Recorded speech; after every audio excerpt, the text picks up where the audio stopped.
Hello, ladies and gentlemen. Welcome to the Arm Wrestling Boz podcast. This is Hollywood Matt Connolly with the double biceps. It is in the contract a legal requirement every single time we appear on camera. We are just ticking the boxes, making sure the lawyers are happy, and they have definitely seen two biceps. It's definitely not something that I made up to show off my biceps. It's definitely a contract. It's in the fine print. The man who walks around at 5% body fat and cuts down to 3% body fat for special occasions, it is none other than the businessman, entrepreneur, superstar, Paul Italia. Welcome to your own show. What's up? What's up? And we have two very special guests joining us this evening. We've got the man himself whose shoulders are so wide he can't even fit into an MRI machine. And that is, of course, Mega Mike, who has a big match coming up soon. We're very excited to see that. But welcome to the show, Mike. Thank you for having me, fellas. All right, and Moran Bowen was here a second ago, but Mike is scaring everybody off, I think, today. We've had Israel in earlier, and he heard the story about Mike's shoulders being so big that he had to quickly disappear. He's blamed it on a microphone problem, but he's gone.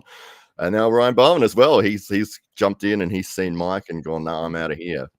Yeah. That's Southern California guys. That's the effect we have on people, you know. Hell yeah. Yo, and I want to say to all the subscribers out there, if you haven't already, let's help Matt Conley hit this big milestone on YouTube. He's almost at the 1,000 subscriber mark. I believe he's within 20. So if you guys haven't already, click that subscribe button and help him out, guys. That's the goal. Before the end of the night, we want to hit 1,000 subs for Matt. That's amazing. What is it at the moment? I'm just going to check, actually. I think we're at 980 or something, right? Yeah, that's 987. Wow, we're gaining quick, man. Hell yeah. So good. And yeah, what should we kick things off with? Should we talk about Mike's upcoming match? We'll get into that in a minute. What I do want to start off, because we went into so much deep talk last show that we never got to touch on East versus West 13.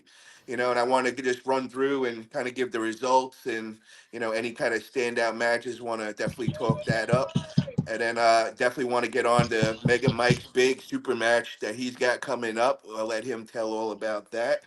But yeah, what did you guys think of East versus West 13? What were some matches that stuck out to you? You go, Mike. So many good ones. I love everything Todd Hutchings. So. Hell yeah. So what did you think of that performance, Todd Hutchings versus Krasimir? Were you surprised at all at how dominating Todd was? Who, me? No. I expect it from him at this point. Man, one day I hope I could just pull with him. Hell yeah. He is just so unbelievably strong, bro. He makes it look so easy. It's amazing what that man could do. Definitely a great representative of North America for us. He's one of the only North Americans that always wins when he goes over there, which is amazing. That's what we need, man. Us North Americans need to step up our game for sure. Hell yeah. But how about Travis Bagent? He is back, guys. What do you guys think, man? He didn't do so well against Sergey with the right, but we know that he's been doing big things with the left. He's got a couple big matches coming up. And I think it's just fun to have Travis part of an event, man. What'd you guys think? Were you surprised that Sergey went through him the way he did? Yeah, I mean, Travis is known for his left hand, not his right hand. I was actually surprised that this match was a right-handed match for him. I thought he was talking about coming back, having 3 big left-handed matches in 3 months. But I didn't realize one of them was actually a right-handed match. But yeah, he unfortunately wasn't able to get the job done that day. But it is always exciting. You put Travis's name on a card, and everyone's going to tune in because they know it's going to be fireworks. It's going to be fun. It's going to be exciting. The guy's going to mess around in the setup. He's going to talk trash. He's going to put on a big show. And we got to see that side of it. Unfortunately, the arm wrestling part of it wasn't as exciting as it could have been. Yep. The part I like about it is I love Travis. He's fun to watch, but it was nice to see him humbled. Because I tell you what, arm wrestling is a humbling sport, and when I get humbled, I train because I don't like how it feels. So I think that it turned into Travis the Beast might come out for real now. Yeah, I gotta give props though to Sergey, man. He is really, really impressive, man. I didn't expect it to be that easy for him. I did think that Sergey was the favorite in that. You know, I know Travis hasn't pulled a super match with the right since 2019, so I was a little hesitant to see, where his level was going to be at the right, and I think Sergey was a little too high to start off. 'Cause, what is Sergey? He's like top 15 in the world right now. Probably. Yeah. What's up, Israel? Welcome, brother. What's up, guys? What's up? Sorry, I was having some mic issues. I hope this is better. That sounds Much good. better. Some mega mic issues? Is that what that? So, Israel, we were just touching on East versus West 13. We were kind of recapping some of the matches, and we were just talking about Travis against Sergey match and all. And we were talking about how excited we are that Travis is back. But Mega Mike was definitely saying that he got humbled that day. But he was saying that could be a good thing, because that could light the fire on the Travis, which, we all know what it is getting humbled in the arm wrestling world. Sometimes it's a much needed thing to light a fire on us to really push our training to a next level. So I'm hoping that Travis comes back with the right, and now that he's got a fire under him, hopefully. What did you think about it, Israel? Were you surprised at how easy Sergey made that look? Honestly, I thought that it could be a possibility that Travis was going in a little over his head. I mean, I'm glad he went out there and gave it a shot. I do think that he's well on his way. I think if Travis keeps training with this consistency for another year, we could be talking about a completely different match. I don't think he's been taking it that serious for even a year right now. So another year on top of that, and I think it's just going to get better for him. The only thing that I am a little nervous about is right after his match, he hit me up right away and he sent me a picture, and it was the right pec. He tore it again. So that injury, yeah, that injury was a problem. It definitely did come back. He also pulled his hamstring. You know, so that's some of the things that getting the rust off, and you haven't competed with the right in a long time, and so he's definitely going through it and all. But I hope he sticks with the right hand and keeps training. I wish him the best, quick recovery and all. But that right pec is probably going to take some time. So let him focus on the left now and just heal up that right, and let's see him get back in action again. Absolutely, man. That's unfortunate about that right pec, that it came back after all those years. It seems like maybe the injury wasn't completely resolved yet. Yeah, that is true, man. Definitely is. Another match that I definitely want to make mention of is the ladies' match, and that was Barbora versus Egley. And got to talk about how Barbora is just so dominating, man. And we know that Egley, she is one of the top ladies on the planet. I didn't think that she was gonna get dominated the way she did. I got the grip up with Egley, not on a table, but just got to feel the hand in Turkey, and I was just in shock. I've never felt a hand so strong on a female. It was like grabbing another man's hand. It was just so strong. So to see Barbora be that many levels above her says a lot about Barbora. She's going to be really, really tough to beat. But I do want to mention, man, I would love to see Jocelyn Breeson from Canada. I want to see her get up in the matches. I would love to see her possibly go against maybe Egley next. See how she does against her and all. But what'd you guys think of that match? Were you guys surprised of how dominating Barbora is? Oh, I think it's hard to take down the world champion. I mean, the first time we saw Barbara, well, that I really noticed her was when she took out the world title and dominating fashion, and then seeing her on this card as well, it was a clean sweep 4-0. She looks kind of unstoppable at this point. I mean, it's like, if you're that dominant over the number 2, number 3 rank in the world, it's like, wow, like who's going to be able to step up and challenge her? I would like to see that Jocelyn match, though. I think that would be something that could be maybe a really good challenge for her. But I agree, Paul. I think maybe if Jocelyn had like a number 2 and number 3 ranked opponent like Egley first and really proved, hey, look, I'm here. I'm the one. I want that title. Like I'm ready to go. I'm the number 1 contender in the world. Give me the chance.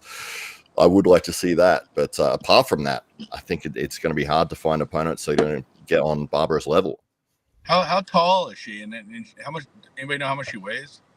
I believe she's like 6'1" or 6'2", and she's got to be. I'm thinking like 280, She was 290. 122 kilos at the last East vs West. What is that in pounds? Yeah, let me do that. That is 270. 270. Wow. And she had 50 centimeter. It said 50 centimeter biceps is what it said on the stats when she came up. Wow, that's 20 inches, isn't it? Oh my God, I believe it, man. If you see the weight that she's putting up in the gym, I mean, it's unbelievable. Like I'm looking at the weight and I'm like, oh my God, I don't know if I could do that today. Holy shit, like it's crazy. Wow. Yeah, I mean, apart from Jocelyn, I mean, who else out there can really challenge her at this point? She started calling out guys. She said she was coming for Levon next, man. So they might have to start putting up some of the lightweights against her or something. Well, what's Gabby's level right now? I mean, we're way away from it yet, but I'm excited about the girl from New Zealand, Ashley Huerta. She won the left-hand East vs West qualifier, and she came third on the right. But she's brand new to arm wrestling. So when a woman that's brand new to arm wrestling can win an East vs West qualifier on her first go, that's a big sign. And she's, you may have seen Devon. Devon shared a video of her about a month ago. She's the first female to bench press. I don't want to get the number wrong, but it was 300 and something with gear, bench press gear. But yeah, she's the bench press world record holder, unofficial. But 300 pounds or 300 kilos? Kilos, brother. Oh my 300 God! kilo Are bench you press? kidding me? What? Yeah, that's insane. I'm pretty sure she has a raw bench of 170. Yeah, but anyway, she's now into arm wrestling. So Ashley Huerta, she's someone that has the frame and the body size and the body. Clearly the potential for strength that we've seen in the gym, and she trains under Mate Urangi, who's an elite bench presser as well. So it's no surprise that she can bench press, but that's the kind of caliber person we need in a genetic sense to be able to challenge Barbara, because Barbara is just too strong. Now, Ryan, what was her name again? Ashley Huerta. Okay. You'll see her. Hey, Matt, I would love for you to get her on the show next week, man. Maybe we could get her on the show. We got Sarah Bachman is also going to be one of our special guests next week. Maybe we could see if we get Ashley on. I would love to hear from her. And Brian, how long did you say she was pulling for? You said she's pretty new. I only heard her name for the first time about 3 months ago. Mate Urangi told me. Now I don't know how long she's been on the table, but Mate Urangi said to me straight away. He said, "Dude, this woman's special," and I said, tell me about it. And he said she's balanced with the 90-kilo men in the club. So wow. Right. What would you think of a match between her and Jocelyn Breeson from Canada? Do you think that would be something is Jocelyn, now correct me if I'm wrong, is she the bench presser as well? Yeah, she's the bench presser that she beat Sarah Bachman in the round robin, and then the next week she went over and went against that top girl Heidi Corner of Canada and beat Heidi as well. So I haven't seen those matches, but I have seen still shots of her flexed, and I was incredibly impressed with her forearm. I was like, oh man, wow, okay. So well, Ryan, you need to go and check out her page, bro. That's a future match for sure. I mean, that's the sort of caliber of female athlete that we're going to start to see rise to the top as the sport grows big enough that there's a career for these ladies there on offer. We're going to start to see all these genuine monsters. Here's Ashley Huerta's 286. Eh? Wow. I got to do the calculations for these guys because it's in pounds and kilos. And I know Jocelyn be putting up. I think she's benching like 350 and above. I don't know, as far as kilos, what she's putting up. Hang on, that's a guy. Yep. That's not her. I was about to say. Yeah. Skip she's bigger than me in a few ways. That's her? I believe so. I can't see. Oh no, wait, don't know yet. I don't know why they've. How much do those bodysuits help, though? They help a lot. Like just if you go off her raw number is 170 kilos. So I just don't understand the bodysuit thing. I think it's Yeah, I could be wrong. Hey, I don't know the sport well, but I think it's just like another division of it. Like as much as to a non-bench presser, it's like why the hell would you bother kind of cheating it almost it looks like. But I think it's its own division and all that sort of stuff. Like Right. I'm pretty sure that's where Mendelssohn and all that did their 500 kilo benches or whatever it is. Obviously they're strong, but there's guys saying they bench over 1,000 pounds, but yeah. You get under that bar with nothing. Yeah, it's a different story. You're a dead man if you get under there with 1,000 pounds. I guess I just don't see that side of it. What do you bench? You got guys like Scott Mendelson, like you said, he's putting up 1,000 pounds with the gear on, but you take that off, he also one of the top bench presses in the world without that too. So was he? Yeah, 100%. Well, I just don't see why he just does. They just don't stick with that. I mean, I think it's kind of cool, bro, just to say, yo, I bench 1,000 pounds. It's like, I think they get to that level, bro, when they're benching like 600 pounds without any kind of gear to help them out. And I guess they get bored of that, and they're like, all right, I want to start putting up 1,000 pounds. Yeah. Who's making a lot of noise right now? Israel, is that your mic again? Nah, somebody's like trying to get on or something. Like, it's like a Nah, lot it of sounded background like noise. somebody was scratching at the microphone, but it stopped now. Okay. It's that's insane numbers. So it's anything over 300 kilos is just blowing my mind. That's 660 pounds. Wow, that's absolutely incredible. But she's benching 400 pounds raw. So wow. Yeah, we got to get her on, man. I definitely want to hear about her for sure. We got to find out all about her. Yo, another match that I was kind of surprised at was with the Artyom match, left hand against Tom Rosets. Were you guys surprised at all how Tom just kind of dominated him? And I know Matt was calling that beforehand. Matt was saying that was going to happen. So you did hit that dead on, Matt. Props to you for that one. Well, I like Artyom a lot, and so I don't want to see him lose ever. But it was kind of funny when I said I don't see him winning this one, because if it was on the right arm, maybe. But and then everyone's like, his left arm is his strong arm, and I'm like, yeah, but I just didn't think he's quite at that elite level that someone like Rosets is on the left. But clean sweep, unfortunately for Artyom. I mean, that's just crazy, man. That dude Tom has got to be on some next level, man, because Artyom goes around North America just smacking people, and then to see him have that happen to him, there's like a whole nother level over there. It was pretty substantial gap right there. Well, I'm pretty sure Tom goes to like Worlds and wins. I knew that Tom was going to win. I knew it because like a month earlier, he took a round of Oleg Zok on left. And that's all you need to know. Wow. Okay. Oleg Zok came back and beat him in the European finals. He had to beat him twice from the B draw. But in the A draw final, Tom beat Oleg Zok on left. And I'm like, okay, Artym's got no chance. Sorry. Wow. How come we don't see Oleg Zok more on the big stages? I think he's just been the recovery process from the damage that his body took in the accident, which was 2018. So it's been a long time. But I don't want to speak out of place. I don't know what his exact condition was, but I know there was significant. There were breaks all through the arm. There was head damage.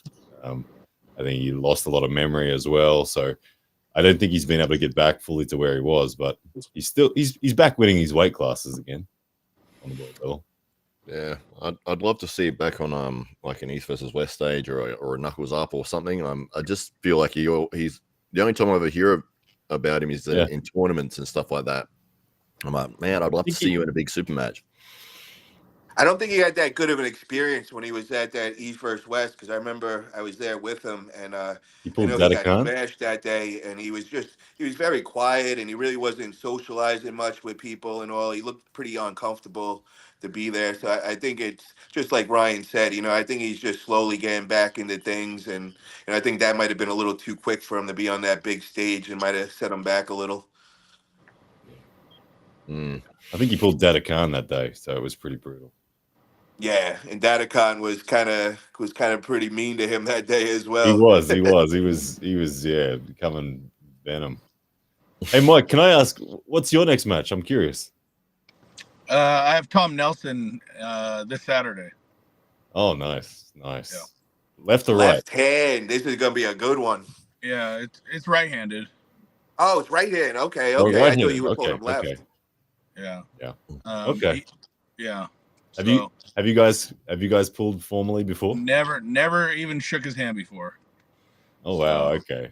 Nice. Yeah.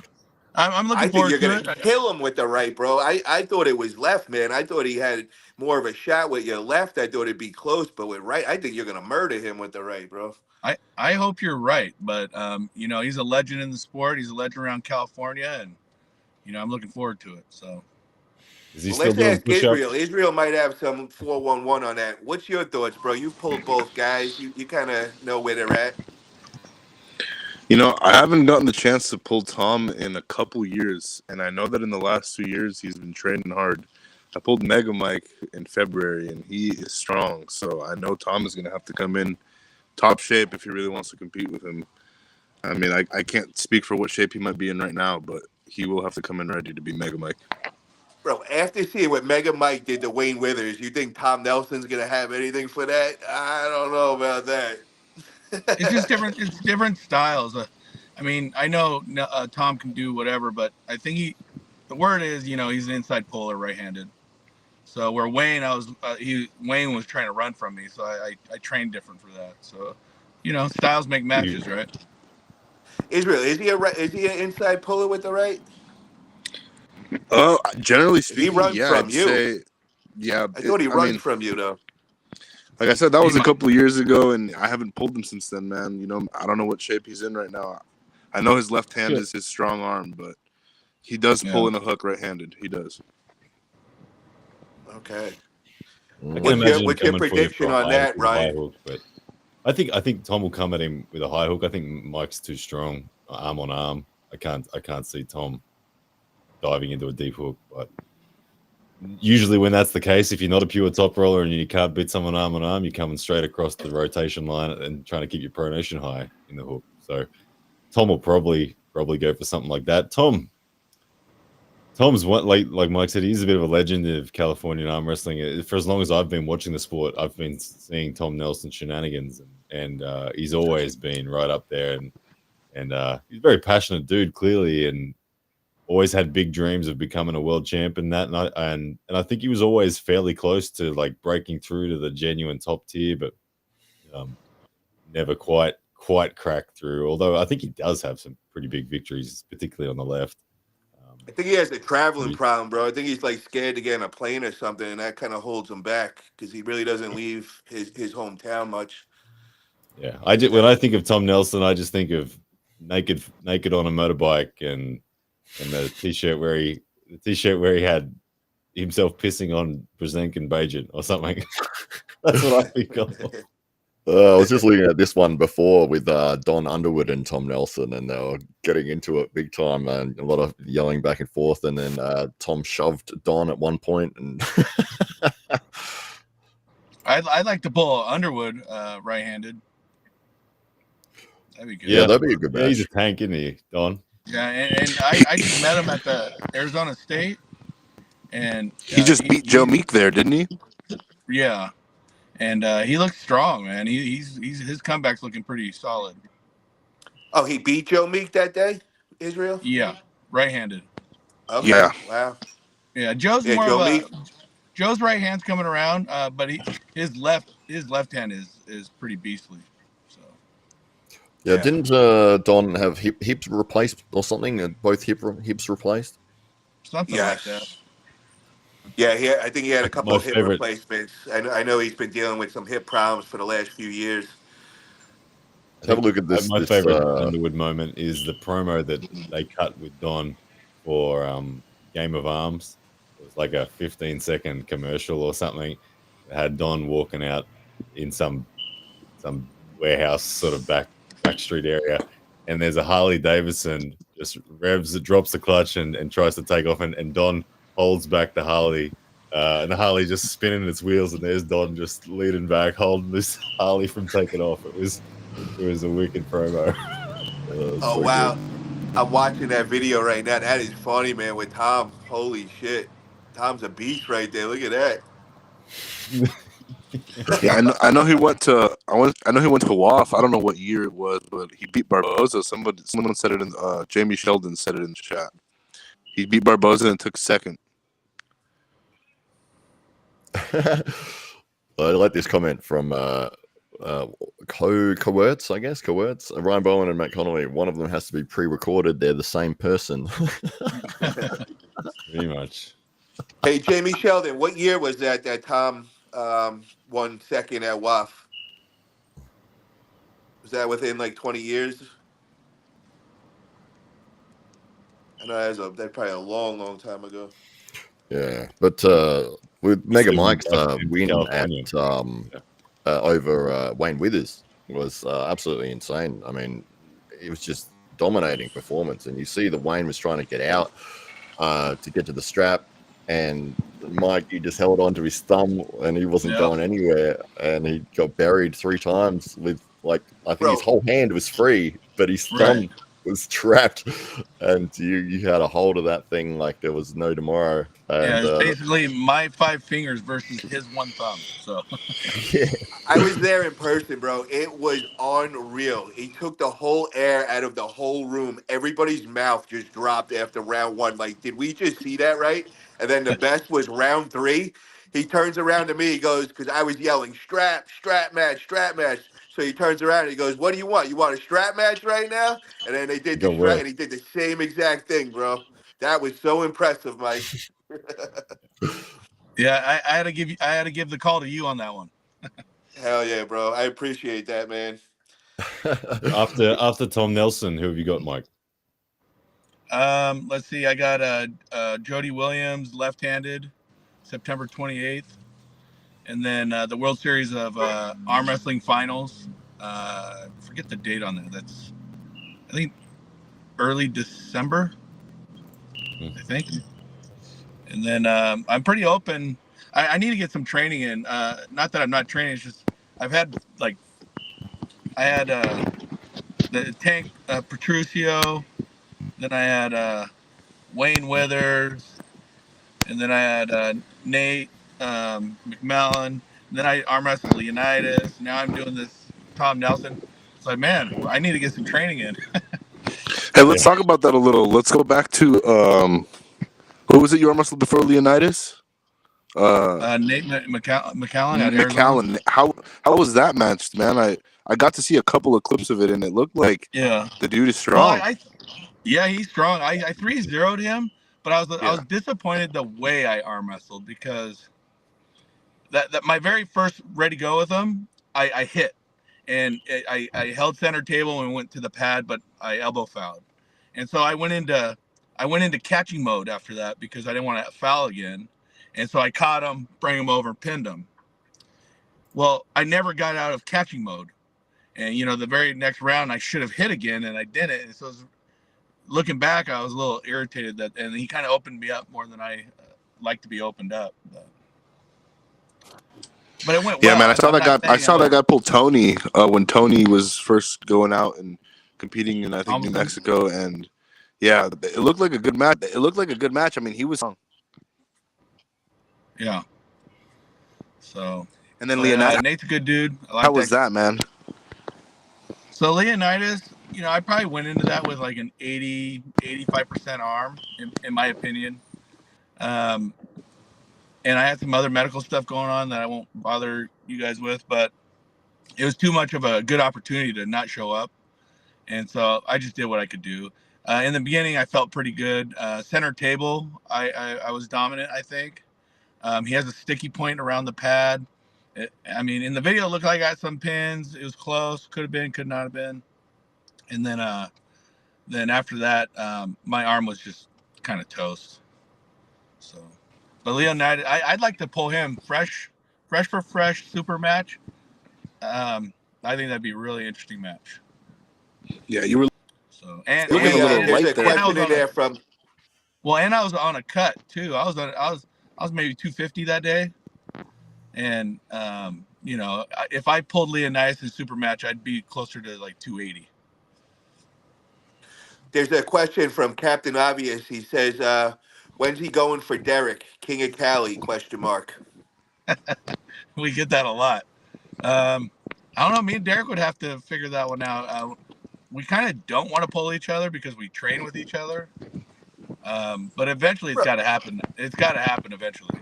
Yeah, you don't want your crown, man? Come on, bro. We got to crown you. You got to take the King of Cali title, bro. Right. Yeah, I think eventually Well, I have it for the heavyweight. You're gonna have to do it, man. You're gonna have to do it because yeah. But you can compete in both, man. I mean, you could have the overall crown. Yeah, I've been doing both. So, yeah, I think if me and Derek did it, maybe next year. If if things keep going the way, if I keep progressing, I think next year maybe it'd be worth a shot. Hell yeah. Yo, somebody else made a comment that I agree with. I think it was Captain Obvious. And he said, Tom Nelson, Travis Bagent, left hand rematch. Boom. Somebody That'd make be that good. happen. That would be good. That'd be amazing. Just the That would trash be good to see. title would be worth the money. Let's let the drama finally unfold. Let's get some closure in that, because them two got a lot of unfinished business they got to handle. What do you We all think? Mark? remember that big fight on Game of Arms at the end when they jumped Travis, and I know when me and Travis started hanging out, and Tom didn't like that.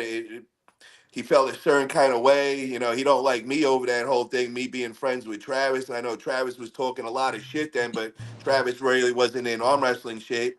But now that we see Travis back and, it seems like he's taking things seriously, I think that match makes sense. I would like to see what happens between Corey West and Travis before then, because I think if Travis comes in and just smashes Corey West, I don't think it really makes too much sense. But, if it's close between Corey and Travis, I think that's a good one. What do you guys think? Bowen, what do you think of that, man?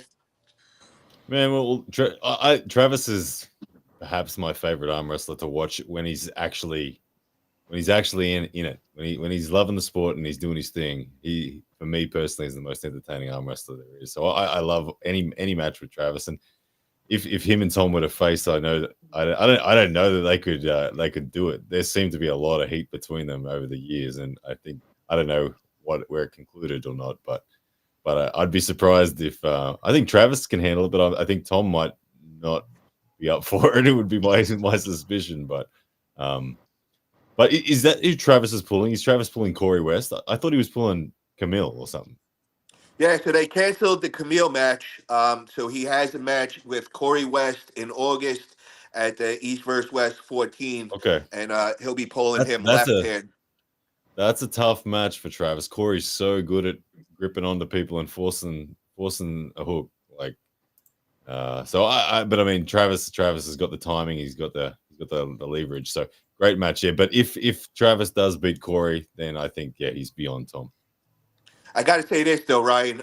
Travis, he's got this, like, I don't know if it's full sense of security with it, but he really believes he could take out Corey, and he's been saying this for a couple of years. And I think it was like 3 years ago, we were at Waxahachie, and it was an on-trained up Travis, and Travis and Corey got on there, left, and they played around a little. And, since that day, Travis just keeps saying it. He wants that Corey West match, so he's feeling pretty confident with that style and all. So hopefully he's not overestimating, Corey West and all, but he thinks he's got some for him. Who would your pick be for the winner? Me? Oh man. Yeah, let's go with everyone. What do you think, Paul? I would have to say, if Corey stops him in any of the rounds, it's over and Corey's gonna get the win. But if Travis can flash through him and he's got 3 bullets loaded up in there, I think Travis can do it, man, and we could see 3 quick rounds. But like I said, if it's slowed down at all, then Corey West is going to be the favorite, in my opinion. What about you, Mike? Yeah, as much. I think Corey's got it. He's too much. I've pulled with Corey left and right, and it's unbelievable how strong that dude is. Now, I've never pulled with Travis, and you don't know until you know. I think Travis has got the pedigree, he's got the history, he knows how to get it done. It's just what Travis shows up. So I wouldn't be surprised if Travis won. It's just if I'd be more surprised if Corey loses. The thing that scares me, guys, is I keep when I say Travis, I'm thinking the old beast. I'm thinking years ago of how he was. The only thing that keeps staying in my mind is like 6, 7 months ago when Travis was in West Virginia and he threw his an event. And I know he was just getting back on the table then. I just remember seeing him struggle left hand beating Paul Talbot. I'm not taking anything away from Paul Talbot. Paul Talbot is a beast left hand, one of the best pound for pound left hand. But for Travis, in my eyes, he shouldn't have had a problem with that. And I just keep saying to myself, that was only 6 months ago. So I'm like, can the real Travis Beast come back within that 6 months with that left hand? That's the only question I got, man. Is like, that's the only thing that I keep saying to myself where I'm a little hesitant. I'm like, I don't know if he is ready for Corey this quick, Yeah. man. So And Corey's still training, and he just did a curling thing with Michael Todd, and they were just throwing some weight around. Like Travis doesn't train like that. He doesn't but what put is on mass. Corey training hard though the last like year on the table? Because I I thought Corey I kind of don't. was outside the sport for a little while. Yeah, I don't think he's been training hard on the table, but he trains. Where Yeah. Travis, did he train at all? Yeah, The, I've never the seen him last lift a six weight. months. The I've never last seen him six lift a months, weight. bro, he's been on one. When you see him doing the side pressure machine on his podcast and all, that's when he is taking it seriously. So I do know for at least 6 months he's been putting in the work. How Right. much work? I'm Travis's not sure. Travis's training is pretty cruisy from my memory when he was prepping for Moldova back in 2018. I got to spend a week with him, and his training is like rock up through the gym. He's got like 5 or 6 lifts that he likes to do. He does those lifts, then he rolls on out and plays with his side pressure machine, and that's his training. Yeah. Like Usually he does like Brian said. He picks his 5 exercises and he does one a day, and that one he'll do for like 7, 8 hours as he's training his kids. He's teaching classes. And as he's doing that, he's doing that one exercise all day. Not at high intensity, but 7, 8 hours throughout the day, and that's like my, Travis's. Yeah. Well, my gut Paul. feels Corey's going to win the match. I think Yeah. the match. I don't see any battles at all. I think they're both guys they'll fight in that top 10 degrees, and that's it. That's where the match will be won and lost, in that top 10 degrees every round. I don't think we're going to see big wars at all. And Paul, I one mean, way or the other. if we look at like actual people who train like yourself, I mean, it's just hard for me to see Travis not do those things that somebody who actually trains does. And it's whether it's arm wrestling training on the table or in the gym or whatever. I mean, we know mental reps only get you so far. Gym reps only get you so far. Arm wrestling table only gets you so far unless you're an outlier like John Brzenk. Yeah, but Mike, you got to remember this, bro. Corey's only what's it now, like 6, 7 years in the sport. I mean, Travis, we're on 40 years. Those tendons, man, are so developed. And you also got to remember, Travis was a big time college pitcher, throwing 80s, 90s. So that explosive power is in those tendons from the beginning, man. And, experience, that's definitely got to play a big part of this also. I just think of the way that Corey, he lost to Alex Kadecha, if you remember, at King of the Table, but it was a he grinder. pinned Alex Kadecha 3-4 times with fouls and starts and all that sort of stuff. Like, he was curling Alex Kadecha into a hook, and I'm like, wow. Even though, like you said, he got unlucky that night and fouls cost him, and he ended up gassing his hand and couldn't get it in anymore. But round one, he absolutely threw Kadecha into a hook and pinned him. Yeah, Let me ask you guys this. What happens if Travis loses this? Is this the end of us seeing Travis on the big stages, or do we say, all right, he's just knocking off the rust, let's give him a couple more matches? That's the only thing is I'm just a little nervous if he doesn't get a win. Is this the end of Travis's comeback? I hope not. I win or lose, I want to see the guy climb the ladder because he can. What happens though if he loses to Corey? Where do we put him at? What would be next after that?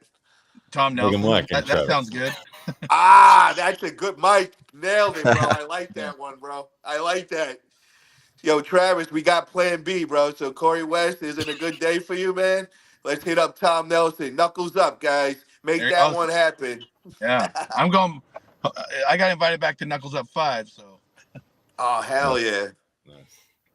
Absolutely. That's what's up. Yeah, I don't know if I was supposed to say that. Oh, that's breaking news. Matt, clip that. Breaking news. Breaking news. Too late now. Do you know your opponent? I got invited. We have to see if the other guy says yes. So. Oh, okay. Hell I've yeah. said yes already. Yeah. God, Israel, I want to hear from you, bro. What's your thoughts on Travis? Is this for real? And do you think he has a shot against Corey West?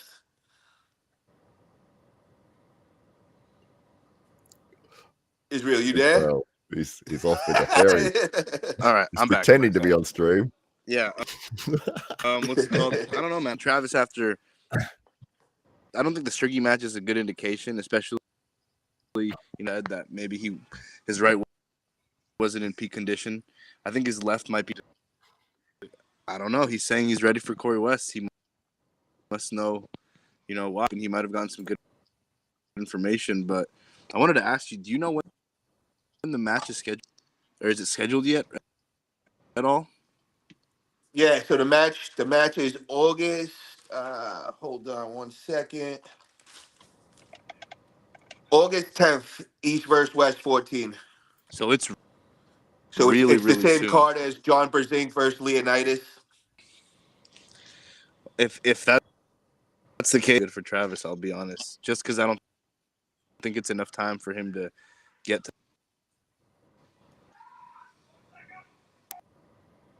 Okay. Yeah. And guys, I'm seeing that we're 13 away from 1,000 subs on Matt's channel. Guys, please click the subscribe button, man. Let's hit that 1,000 mark tonight. Let's do it big for Matt. This is a big milestone. That'd be amazing. But watching Corey in that Kadecha match, it was frustrating. That first round, it took like 25 minutes. It went for absolutely forever. There were so many restarts and fouls, and then this, and then it went. Corey was exhausted, and they hadn't even got a score on the board yet. And it was like he was dripping with sweat, and it was like, I don't know, at the 18-minute mark. They'd started like 5 times, and they hadn't got a result yet. And it was like, well, there's the match right there. And by the time they actually got it going, I mean, Corey had nothing left. It was just so annoying to watch it like that. Yep. I agree. Let's say that Travis surprises all you guys and he gets the win against Corey West. Who would be next for him then? If he gets the win? Ooh. Yeah. Who's that Tobias guy? Tobias Sporring? Oh, yeah. Yeah. That was Sporring. I don't want to see him go. I don't want to see him going against an East guy yet. I'm not ready for that. So I still North think America? I think, in my opinion, I think Cody Merritt or Ryan Espy would be next after that. What do you guys think on those two? Well, Corey West and Cody Merritt was it their right or left? I forget who won at the World Series of Arm Wrestling. I believe that was left. I think they went at it. Who won that? Was that Corey or Merritt? I think it was Corey. I think Cody wasn't 100% then. I think Cody was just, coming back off of surgery, or he might have had something going on, or something went wrong with the surgery. But I don't think we've seen 100% Cody Merritt that time. We should welcome the our latest guest who just jumped on. It's the man with the best abs in this scenario and probably every room that he walks into. And that's the legend himself, Dallas Wade, the Flash Man. I appreciate y'all, man. Sorry, I came, I guess, like a little 5 minutes early. That was my bad. You're fine, man. What's up, Dallas? How you doing, brother? Man, good. Good to see you, man. How you been? Hey, didn't you do a super match with my son? Oh, yes, I did. That was, bro. I don't think I'll be able to beat him again, though. That was probably my last chance. He should come at you again. He's leveled up. I'm saying that's why I heard he got nasty, so I don't think I have nothing for him anymore. But I'm trying Hey to get Matt, sorry to interrupt quickly. I just got to let you know I got about 10 minutes. I got food in the oven that needs my attention in 10 minutes time. Oh, Ryan. So, also, what's up, Ryan? How you doing? Hey man, how you doing? Should we quickly go over Ryan's match coming up? Exactly. Yeah. I definitely want to go over that. And can you do me a favor? And can Matt, can you send over to Will Blazinski from the High Five Arm Wrestling Club? Can you just send him the link? He wants to pop on real quick, and I think it'd be a good time to have him on when Ryan's on here. Yeah, man. Oh, he's probably mad because I accidentally said I'm going to 5, huh? He's coming in. He's coming to yell at you, bro. Dang it. Oh, man. So I want to talk about Ryan's big match, man, and I'm excited about this. When I seen them post this up the other day, I was like, oh, this makes sense. This is a good one.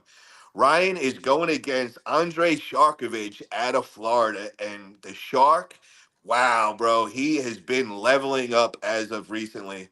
So, Ryan, what can we expect that day, bro? What's your training looking like? Who's the favorite in your opinion?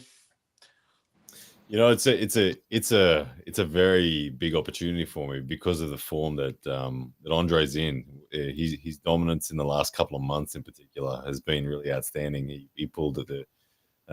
He looked really amazing on the left at the Challenger Series, but the one that's really caught my eyes was his round robin performance in Arizona, where he won 11 matches in a row. I've watched all of those matches, and there were only really 3, maybe 4 people that gave him a little bit of trouble. Everyone else he just rolled through, no worries at all. So his back pressure looks amazing. I kind of assess him as an arm-based threat, even though he's dumping his wrist these days and just kind of he's winning the match before the go from the base of his wrist and just rising up too much, and people can't.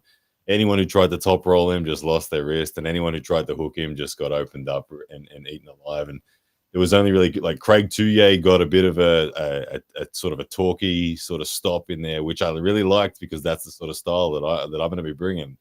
For me, I consider my twisting power in the strap my best weapon, and that's what really Craig used to get some inroads. Even though Craig didn't get the victory, he held him off for quite a while with that twisting forearm. His wrist was back. It was, I wouldn't have called it a king's move, but it was almost like a. It was almost like a Todd Hutchins sort of side pressure position that he ended up in, and I like seeing that. But the match for me is a big match because I think Andre has pretty much established himself now as the top 105 guy in the USA with his current performances. So for me to get a chance to knock that dude off is really cool, and I'm in a really interesting shape right now. Like After King of the Table, when I pulled Schoolboy, I hung out with Paul Lynn for a heap, and Paul Lynn convinced me to change the way I eat. And I've changed the way I eat, and I'm eating like I ate 3,700 calories yesterday, and yet I dropped 300 grams of weight overnight. And I've been doing that for 6 weeks now. I'm not joking. I'm eating a lot of food, and yet I've dropped 12 kilos since Schoolboy. So I'm currently 95.25 kilos this morning, and I don't even know where I'll be. I might even be under 95 by the time I face him, but my PRs are still happening in the gym. I still feel really good on the table, and I feel way sharper. I feel really fast, really sharp compared to what I usually do. And so I'm excited. But if I get a victory over Andre, who I consider to be the favorite for this match, everyone's telling me he's the favorite, and fair enough. He's heavier and he's in form, but I don't know. I haven't seen him deal with a real genuine King's move yet. You know, Ryan, what can you give us some of the tips that Paul Lynn gave you? Like, what did you do to change your nutrition that, you're eating more, but you're still able to drop weight? Well, I mean, all I did I was someone who I've been addicted to sugar for a long time in my life. Right from being a kid, I was the kid who would eat chocolate and lollies and drink sugary sodas and things like that. That has been me my whole life. And previously, I'd get my best performance out when I was like severely carbohydrate loaded to the point of where I'd have this big bloated stomach and all that sort of stuff. That would be my strongest. Anyway, Paul just convinced me to try it the other side of the spectrum and step one, like he just said, get rid of all of the calories you're consuming in your liquids. So I did that. And he said, look, get rid of all of the junk food, the lollies, all that sort of stuff. I did that. And then he said, just focus on whole foods at first. And I did that. And at first I had carbohydrates in there, but as I started this process, my body very quickly just didn't even want the carbs. And now I'm pretty much 6 weeks into essentially a carnivore diet. Like yesterday I ate 900 grams of beef, 300 grams of fish, and that was pretty much my day. So no carbs. What is your timing? Vegetables? Sorry, what was that? What's your timing in between meals? Are you on like a time schedule? So first meal for me is pretty much lunchtime. So I'm having like 1.5 sittings a day. This next meal here, I'll go and eat almost a kilo of meat now. So almost probably just short of 2 pounds of meat is what I'll have for lunch now. What's in the oven? And I've been, there's a few things that have really surprised me. The first thing is that it's actually been comfortable. I would have thought this would be incredibly uncomfortable, but this has been so naturally. It just feels right. I'm not struggling to get the volume down. I'm enjoying it. I'm looking forward to every meal of the day, and I still feel hungry. When I go to bed, feeling like, I could probably eat a bit more, and I've just eaten 3,700 calories, and I'm like. But it's doing my mind that I keep waking up 300 to 400 grams lighter every day. And I'm like, how can I be eating this much calories? And I know that there's water retention and all that sort of stuff, but I don't feel like there's 12.5 kilos worth of water retention for me over the last 6 weeks. Like, no doubt a big portion of it was. And I had big drops. Like, I dropped 6 kilos in the first 2 weeks. And it was just like, well, there's the water retention. Yeah. But each 300 grams that drops off now, I honestly don't know how to explain it, but because I'm eating so much and I'm training every day and all that sort of stuff. But for this match, I don't know how it's going to affect things. Like I said, I'm still hitting PRs in the gym. Most importantly, Paul did say to me, keep a real close eye on your strength. If your strength drops away, we need to change something. Yeah, how's your it hasn't dropped away. How's your muscle density at all? How's your muscle density? Your muscle density on that diet? I would say that like certainly my arms have dropped down in measurements and all that sort of stuff. Obviously I was carrying a fair bit of fat all over my body, but so I haven't actually measured my arms drop, but muscle density, like I feel really, really solid. As the fat is disappearing, my arms are looking better, even though they're smaller. Like on camera now, all of a sudden I've got way better definition, but I guess that's expected as the fat starts to disappear. But Ryan, it's but I feel good. Like it's crazy I'm that you're bouncing saying around on that, my man. toes, like as if I'm a boxer all of a sudden. Like it feels real different being light again. Thing, Ryan, I have been literally to the T. Everything that you said is exactly like a month and a half that I've switched over. I've cut out all sugar drinks. I'll do eat fruit, but mostly just meat. And everything you said is exactly how crazy feeling. I'm down like 40 pounds.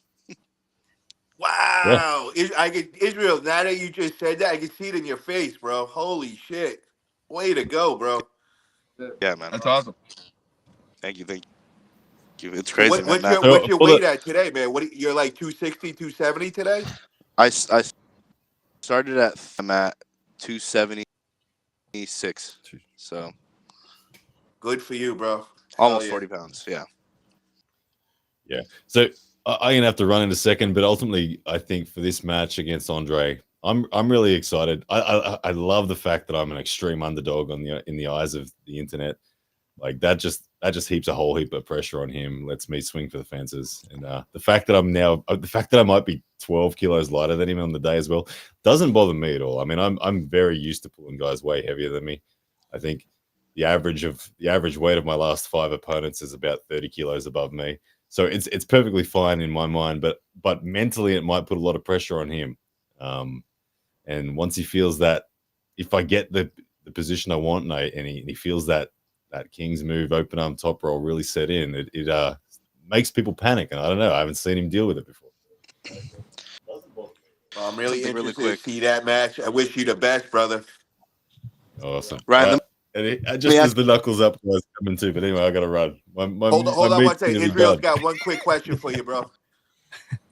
So, like about a year ago or something, I saw Andre go over to training, but he was training with Matawarangi. I don't know if you saw that. Does that Yeah, he trained with Matawarangi, and he looked like he was in control, Matawarangi. So look, Matawarangi's he's a great dude. I know where my balance is with him. Andre brings a lot of back pressure, and I don't think Andre's hand is as good as his arm is, but his hand becomes really good because of how dominant his arm is. So I'm aware of where his strengths are. I'm not going to try to fight him in that realm. One thing that Matawarangi has is that I don't that will change the way that the match shape is Matawarangi's hand is so thick. Like that dude's thumb, so he doesn't have an ability to really get around because his hand is so thick that all he can do is post and top roll. So Andre really ate that up where I'm going to be getting some drag involved. Okay, so that's something that Matawarangi doesn't do. I'll be dragging, I'll be twisting, I'll be getting my upper back involved, and it'll be a very different match stylistically. But I was aware of how Andre did with Matawarangi, so I look forward to it. Well, I wish you the best of luck, Bowen. Thank you for coming on. Now go get your food, man. Go gorge on some steak and all. And when you do that, we're gonna go around the room and we're just gonna get predictions of that match. Oh, I'll be listed. Don't you worry. Hell yeah, brother. Thank you guys. again, Ryan. So smart. Welcome, the High Five crew. What is up? How are you guys doing tonight? Oh, we're doing better now because we are with the people that we wanted to be with this whole time. First of all, obviously, Paul Italia. Thank you so much for the invite, Matt Connolly. This is absolutely awesome. Star-studded cast here tonight. We're just pumped to be back once again in the hot seat. Watch out. Knuckles Up 4 coming your way, ladies and gentlemen. Obviously, Ryan Bowen was just on. I'm going to just shut up because I'm just too excited here. There's just so much going on. There's so many updates we could give you guys, but just thank you for giving us the invite. We're super pumped to be here. Yep. Perfect. Well, I want to go before we get into what you guys got going on. I just want to go through the room and I want to get everybody's prediction on who they think is going to win between Ryan Bowen and Andrei Sharkovich. I want to start off with Mega Mike. What's your thoughts on this match? Who's the favorite? My quick answer is the Sharkovich. I hate betting against Bowen because he always surprises me. Oh yeah. So, I hate betting against him. I think he can pull it off. I just think Shark is a lot right now. Yeah, I agree. Dallas, tell me, man, what's your thoughts on this match? Literally have the exact same thing. It's like I don't want to bet against Ryan because he is that one who will pull it off because he has so much willpower and just grit. He will fight. He'll fight. He'll never give up. But the way the Shark looked his last match was nasty. So it's like, it's so hard to say. I must say Shark if I had to bet money, but Ryan, I would never bet against him at the same time. So it's hard to say. Yeah. Israel, what about you? What's your thoughts on this one? Oh man, I'm gonna have to go with Shark as well, man. The guy just looks like a brick statue. I just can't see him losing. Bowen rising people, and he could probably switch up the match in the middle of it, but it's gonna take a lot. Matt, your thoughts on this match? Yeah, it's an exciting match. It's a big step up. I think the Shark is a heavy favorite. Recent form, he's looked very dominant. Ryan's had a couple of losses, being dominated by Schoolboy, unfortunately. But I think he does have the tools. One of his skill sets is that he has so many different facets to his game that he can work the outside, inside, press. He has the ability and the strategic mind to come up against any opponent and have a good game plan. So I wouldn't be surprised if he wins. I don't think that he will pull it off this time, but I would love to see him get the victory. All right, I love both of these guys. I want to first start off and all. So I'm saying that first. But with that being said, I don't know, man. Bowen, he is no joke, bro, and I wouldn't bet against him. And I don't know, man. I think Bowen's the favorite on this one. We'll have to put $20 on it. Paul, with that, Paul just disappears. He didn't want to put any Mic drop. I'm out. money on it, bro. He said That's right. That's right. As soon as we said, put your money out, he's gone. He's popping back now. Hang on. Let me put All of a it back sudden, in. his Wi-Fi went out. Okay. Yeah. Sorry about that, guys. Did you guys hear all that, or did you lose me before that? No, I think we got it, right? I think we said as soon as that we were going to put some money on it, you disappeared. Yeah, I don't know, man. I love both guys and all, but I don't know, man. I can't bet against Bowen.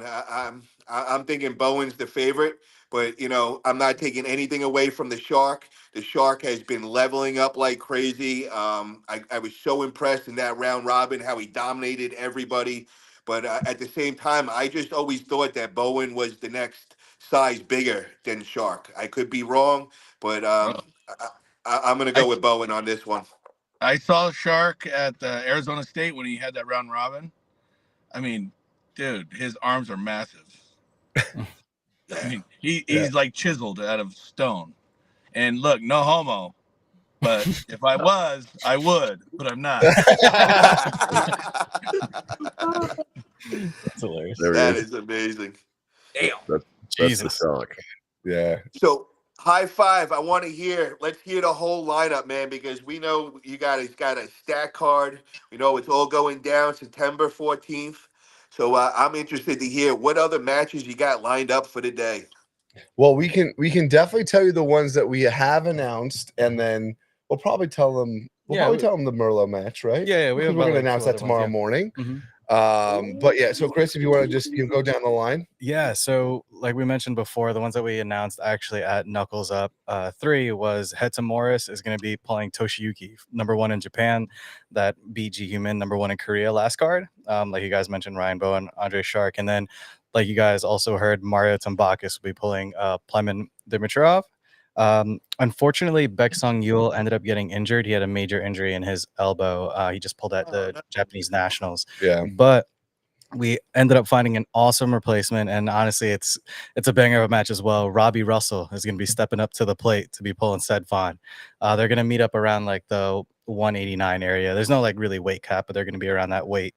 And then we also have Craig Toulier. He's going to be coming back, and he's going to be pulling a guy from UK, James Wall. So that's going to be awesome. And then Jason Merlot is coming back. He's going to be pulling Ju Ming Young. He actually was on the last season of Physical 100 on Netflix. Oh, wow. Okay. And is that the new one that you're just announcing now? This is like an exclusive drop right now?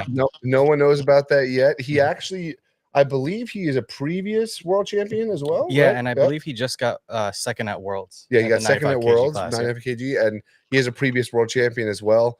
We're super excited. Did you mention the did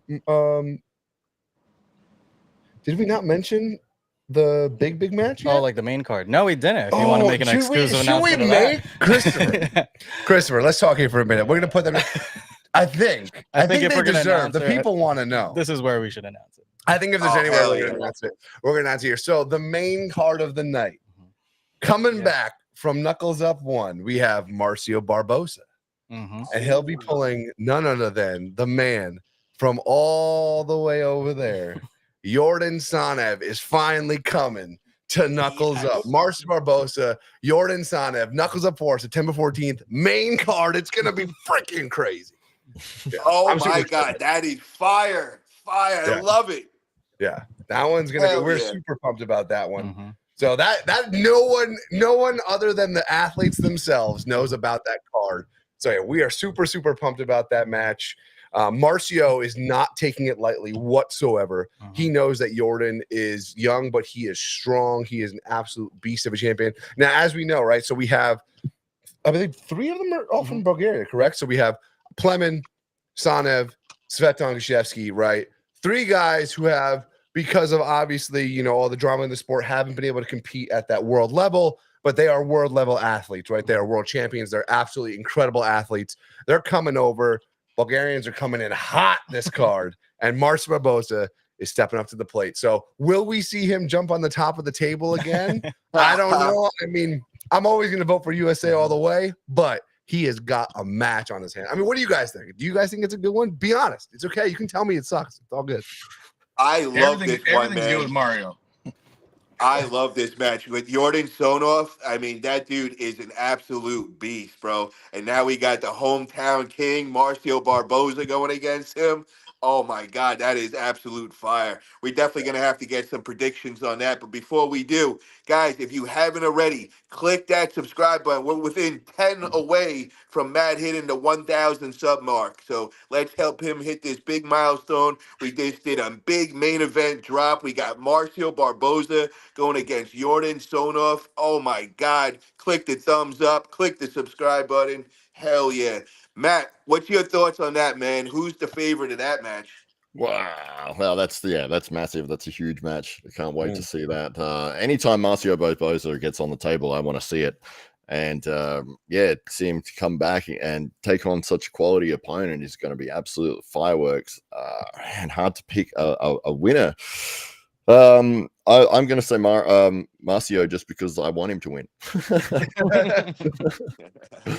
Yeah. Israel, what's your thoughts on this match, brother? I have to agree with Matt, man. It's gonna be such a Barboza gonna go right in the hook, and it's gonna be crazy. I want Barboza to win. The other two Bulgarians that are coming, Sveton and Plamen, the best pullers, man. The guys that are pulling against them have like how to prove themselves like no other. It's gonna be cool to finally see those guys come to the States. Yeah, I mean, those guys train on a regular basis with Krasimir, with Bozador. I mean, those dudes are no joke, man, for real. That's a real match coming up. Mega Mike, what's your thoughts on that, man? Who's the favorite in that between Marcio and Jordan? I want Marcio for selfish reasons because one day I want to pull Marcio. Oh, nice. So, yeah. Arm wrestling math. Hell yeah. Dallas, your thoughts, brother? I have to go Marcio. To me, he's like a legend. He's just unstoppable. And when he wants something, oh man, he brings 100% every time. So but Jordan's obviously young for his age. He's insane. Like the level he's at is crazy. But I just think Marcio gonna be a little too much. But I think it's still gonna be close. But I gotta go Marcio. Hell yeah, I'm really excited about that. And I want to hear about the high five, man. I see all this great stuff with the Arnolds and, Arnold qualifiers popping up all over the country and all. So kind of fill us in on all that and what you guys got going on with the Arnolds. Wipe your shoulders off, Chris. Wipe your shoulders off. Be proud. No, you're good. You're good. No. So, sorry, it's raining outside. That's what he's talking about. No. So, regarding the Arnold qualifiers, so it was a huge opportunity for us. Again, nothing against the previous people that were organizing it. We ended up getting connected with essentially the head of the Arnold right underneath Arnold Schwarzenegger himself. And we talked to him. We said, hey, it was a big loss to the community that, arm wrestling isn't at the Arnold. And, we wanted to kind of put our hat in the race and say, hey, can we, we put on these pay-per-views and we had smaller tournaments in the past. We think there's something we can kind of new spin on it that we can kind of provide the arm wrestling community again. Right. And he said, hey, what we want in terms of the arm wrestling capacity is to kind of be bigger than it ever was. So instead of it just being a tournament on the main stage, we're going to have our 10x30 booth that they're actually rearranging the whole walkway so that we don't take up too much space and block the walk. So from there is going to be our preliminaries. Main stage on Saturday is going to be the finals.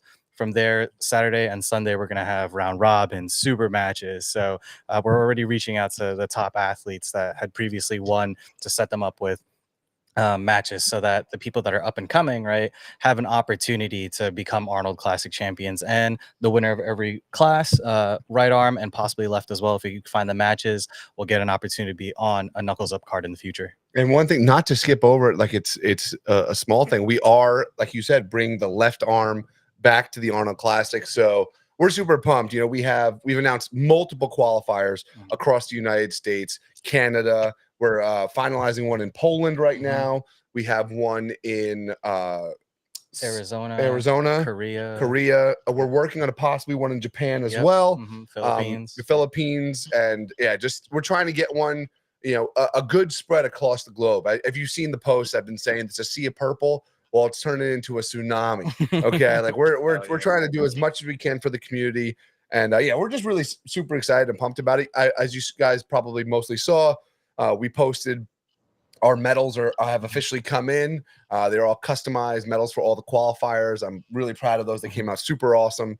And for any of you guys who have been a part of, like Mega Mike, you've been a part of, and Paul, you've been to, everything that we do at Knuckles Up, the quality, the consistency, how we treat the athletes, and truly try to make it a professional sport, we are bringing that tenfold to the Arnold. We want everyone to feel at home, like a rock star, and that they truly are part of something bigger than themselves. Do you have the date for the Arnolds? I know they usually happen in March, but do you have the exact date for it? Yep, February 28th to March 2nd. Very nice. Perfect. So everybody mark your dates. We'll definitely be checking that out. And are you guys going to be having a live feed or anything that for it? Yep, it'll be live on the High Five AW's YouTube channel. And then, excuse me, as well as we are waiting on the confirmation, but the Arnold should be live streaming the main stage the entire time on their website as well, so people are able to watch from home. But this is also an opportunity for everybody who's with us tonight on this amazing podcast, and for people at home, is if you haven't been to an Arnold Classic, you should totally go. If you're a fan of anything fitness, arm wrestling, obviously, it's just absolutely incredible. And we have a lot of exciting things in the works. Paul, Matt, I mean, if you can fly out, any of you guys, Israel, Mega Mike, Dallas, like if you guys aren't doing anything in March, get yourselves there. Not just for the arm wrestling, but it's going to be crazy. It's going to be wild. Yeah. That's where I got into arm wrestling, from the Arnold. So here in Melbourne. Oh, there you go. Yeah. Yeah, that's awesome. Yeah. So, but one variant, because we haven't really officially said this in a proper way, but in the sense of, one thing we're really trying to do is make sure we're not gatekeeping these tournaments, right? Because we noticed with other organizations that people who had all been pulling at these big pay-per-views were getting into these tournaments, then go pull on the pay-per-view again, which kind of just doesn't make sense, right? Leave that opportunity for the up-and-comer, for the people who haven't gotten there yet. So if you are someone of that caliber, if we've worked with you already, if you are, a world champion or the best in your, in the country or in your region, whatever, excuse me, you can also reach out to us for those super matches and those round robins that we're setting up. Because as Chris had mentioned, if you do win your class in the right arm and possibly on the left, just to make the match happen, you'll be getting a spot at Knuckles Up. So it's kind of, we wanted to do the 1-2 punch, right? So you'll have the honor of being an Arnold Classic champion, but then you'll also be able to come to one of our next pay-per-views. Very cool, man. And I really like how you got these qualifiers, and you guys are now worldwide and all. Very exciting stuff for the High Five Arm Wrestling Club. Love what you got going up with Knuckles Up and all. Great stuff, man. Appreciate it. Dallas, I want to talk about, you got some coming up. You're throwing your first big event. I believe it's coming up. So why don't you let us know what you got going on, brother? Yeah, so next Saturday on the 27th at my house. Well, it's dirty right now. It'll be clean, though. I have a big, I have a dope big crib, and I got an indoor pool, and I'm going to have, we're going to just have a huge practice, and everyone is invited. I want to just reach as many people because, I mean, my fan base isn't necessarily arm wrestling yet. It's transitioning slowly, but I have, this. Oh, wow. Wow. Oh, yeah. It'll be cute, but yeah, I want to have just anyone's welcome. It's in Las Vegas, right at my house, so it's there's no rules. We can do whatever. I'm gonna be cooking out. There's gonna be AC inside. You don't gotta worry about the heat.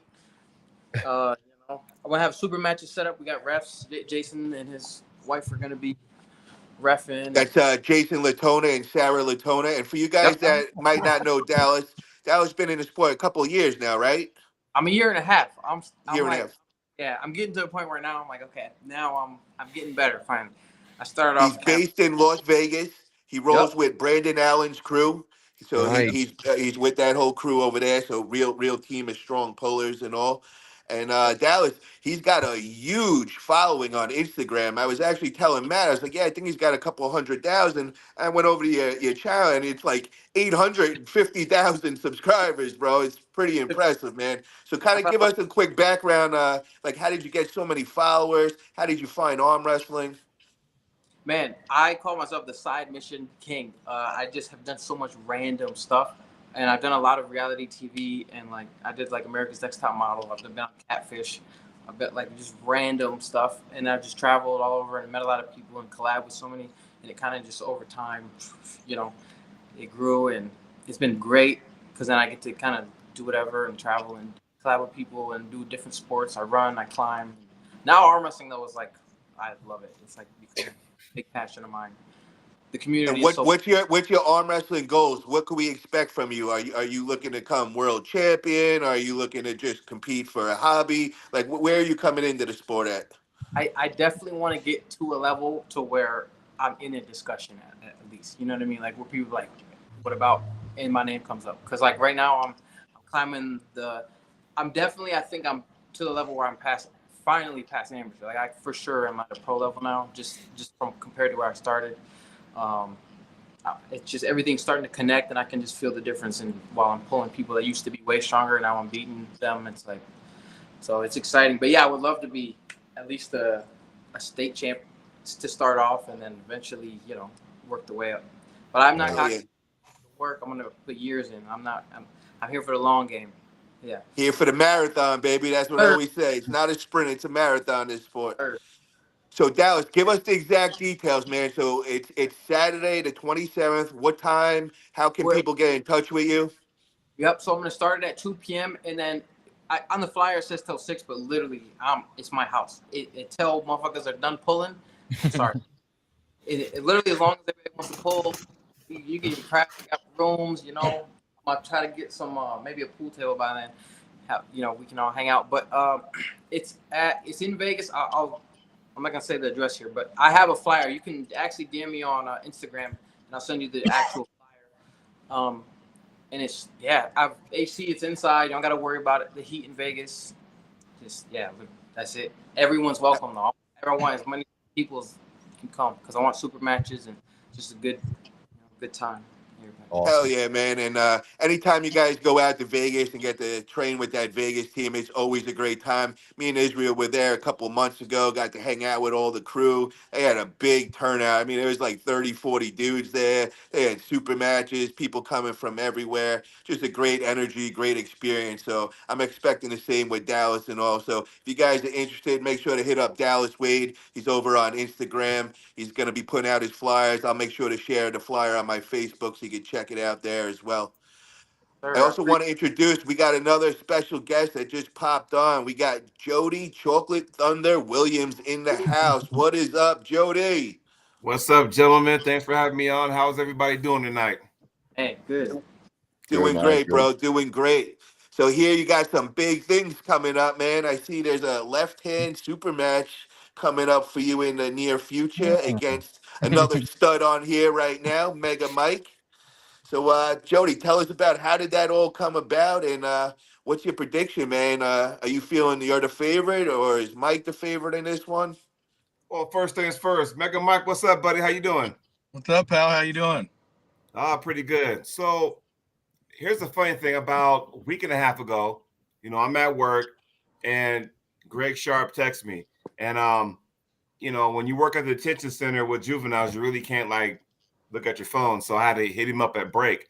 So I was like, what's up? And he goes, who's your biggest rival in Southern California? And I'm like, I live in Oregon. I don't know the answer to that, you know. And so I threw a name. I said, I don't know, Paul Stevens, right?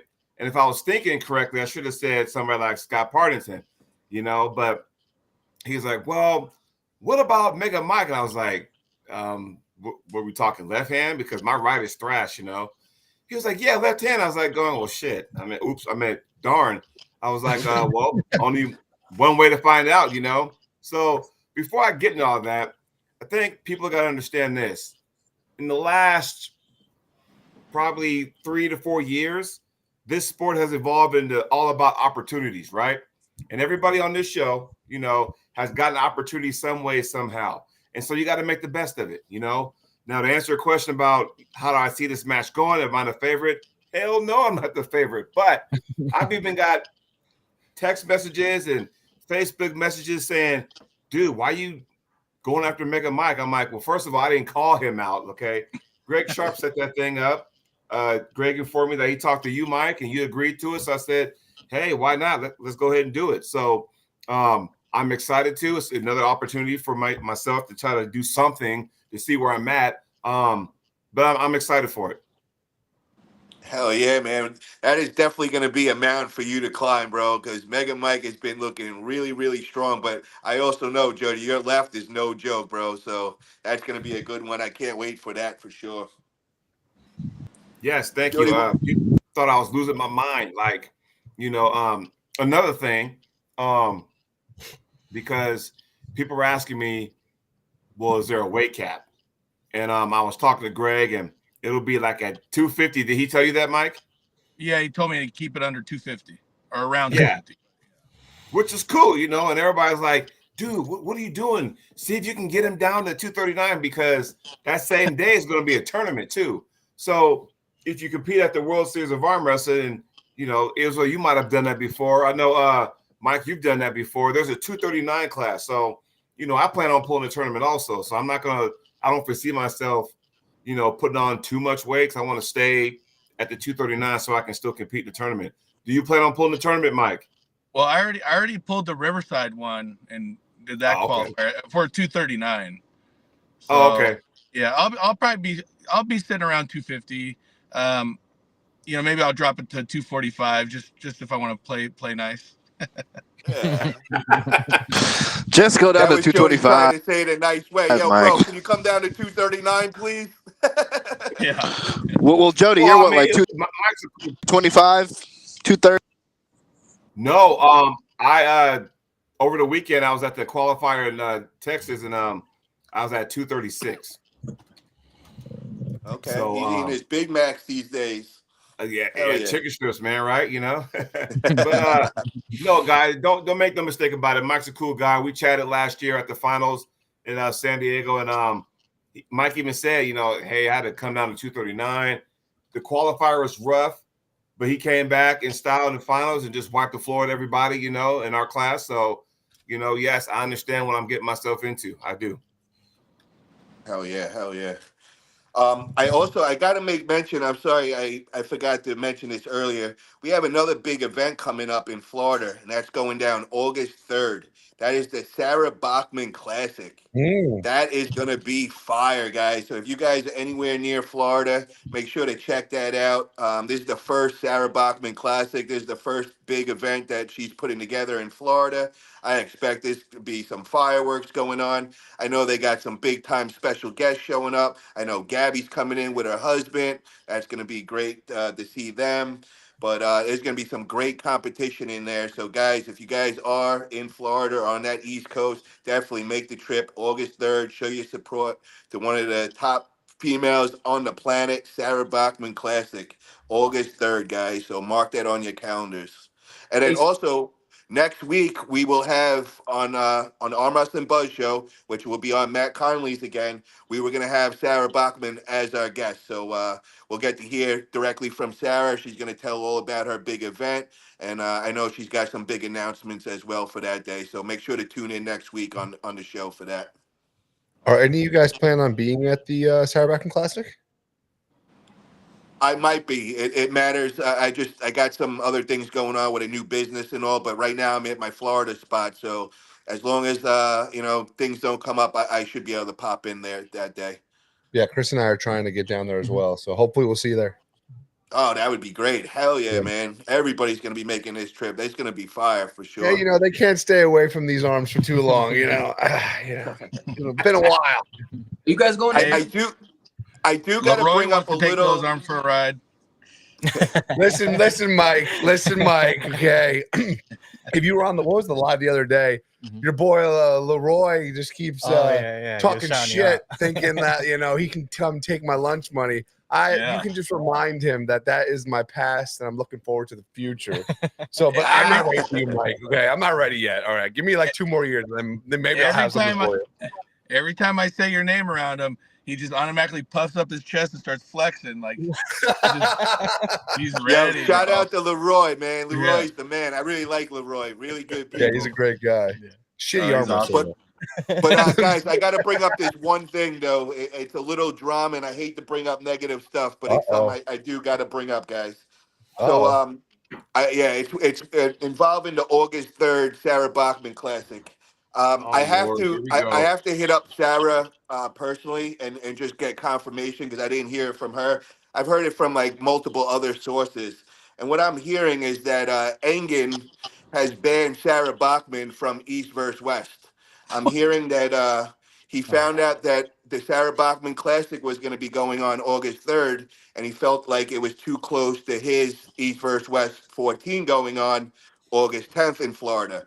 So I believe that he made some threats to Sarah, saying that she's got to change or cancel her event, and obviously she's not doing that. And I couldn't believe when I heard that. I was just like, that's when I'm gonna have to make a stand. That's our queen of North America, and if she's getting bullied, I have a problem with that. And I hope it's not true, but considering the people I heard it from, they're not drama people or people that really get in the middle of things. But I heard from 3 or 4 different sources that that's what went on. And if that is, that's just not right. And Engen's really got to stop with this dictatorship. He's got to stop trying to bully people, make people kiss the ring and all. That's not the way the top promoter should be acting. And then going a step further is Sarah's from Florida. She's in Florida throwing events, and now he's going to tell her that she can't throw an event on a certain day in Florida. That's bullshit, man. And Sarah is a legend.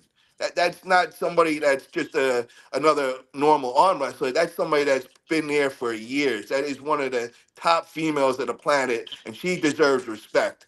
So I hope it's not true, and I hope I'm wrong with this. But what I've heard from other people, and it sounded like it did happen. And if that's true, and she's banned from East versus West, that's a horrible thing. And that's horrible for East versus West, considering that is one of the top females on this planet, and we all know that. So I definitely want to get confirmation, though. So if anybody has any info, definitely let us know about that. But that's the rumors that's going around right now. I've heard the same thing, Matt. I think we've all heard the same thing. But you want me to run with this? I'll be on my soapbox. Sorry, Conley, I don't mean to be on the soapbox on your show, but I got issues with that too. You want to hear it? Let's hear it, man. Please, bro. Oh, swig of the beer. Look out. I was going to say. Hey, while you tell us, though, flex your left arm so I can. Pick up the beer with your left. Yeah. So, first of all, how is somebody from a different country going to sit there and dictate what tournament to have where? So, here's my question. How does her event on August 3rd, right? How does that coincide with his event? First of all, it shouldn't, right? There is nobody that I know of going to her event that's going to Engen's event, whatever his next event is, right? I don't understand that. This sport has evolved good and bad, okay? So here's the thing. Y'all remember that Sarah McKinney situation in Florida where she got in the camera, fucking and all that kind of stuff? Y'all remember that, right? Yeah. So, and of course she might have, banned herself. But I think a lot of people need to realize with Engen, and I mean this with the deepest respect, but remember that guys from Turkey, right, in their country, they look down upon women. Like, how dare you talk to me that way? How dare you have an opinion? That's their culture. But he's trying to imply that culture on the United States, and that shit don't work. I'm telling you, Sarah's a grown-ass woman. She is like Paul said, she's the queen over here in North America. How are you going to sit there and diss her like that? And I've heard that same rumor to the point where if you don't get rid of it, then we're going to end our 18-year friendship or whatever the fuck it is, right? And what burns me is that here we are trying to make our sport better. Then we got this person and that person doing this and doing that. Why do we need to do all that? How about this? And I'm not trying to tell you what to do. Say, look, you got your core guys that compete on your organization. That's cool. High Five got their core guys and is growing as we speak. That's fine too. There's too many organizations out there, right, We didn't have that opportunity 10 years ago. Now there's so many organizations because we got a big giant influx in arm wrestling. So many people are involved now that all these organizations that you see across the board, it caters to somebody. Maybe not everybody, but to somebody. Okay, so I'll give you an example. You'll never see me on the East vs. West or a King of the Table. Why? Because I know what it takes to be on there. I'm not willing to sacrifice my time or energy away from my family to be on that elite level. I'm not an elite puller. So where else have I been? I've been to Monster Factory. I've been to Arm Wars. And I'm very, very, very gracious as I had the opportunity to be on those shows, you know. But to sit there and start bashing people and, you know, with all the bang on that dumb shit, it just irritates me because that was never an issue.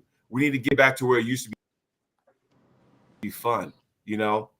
Back to arm wrestling. Not so much about, well, I don't want to go because of contracts or I'm scared to say anything because if I do, I get banned. Why are we doing that?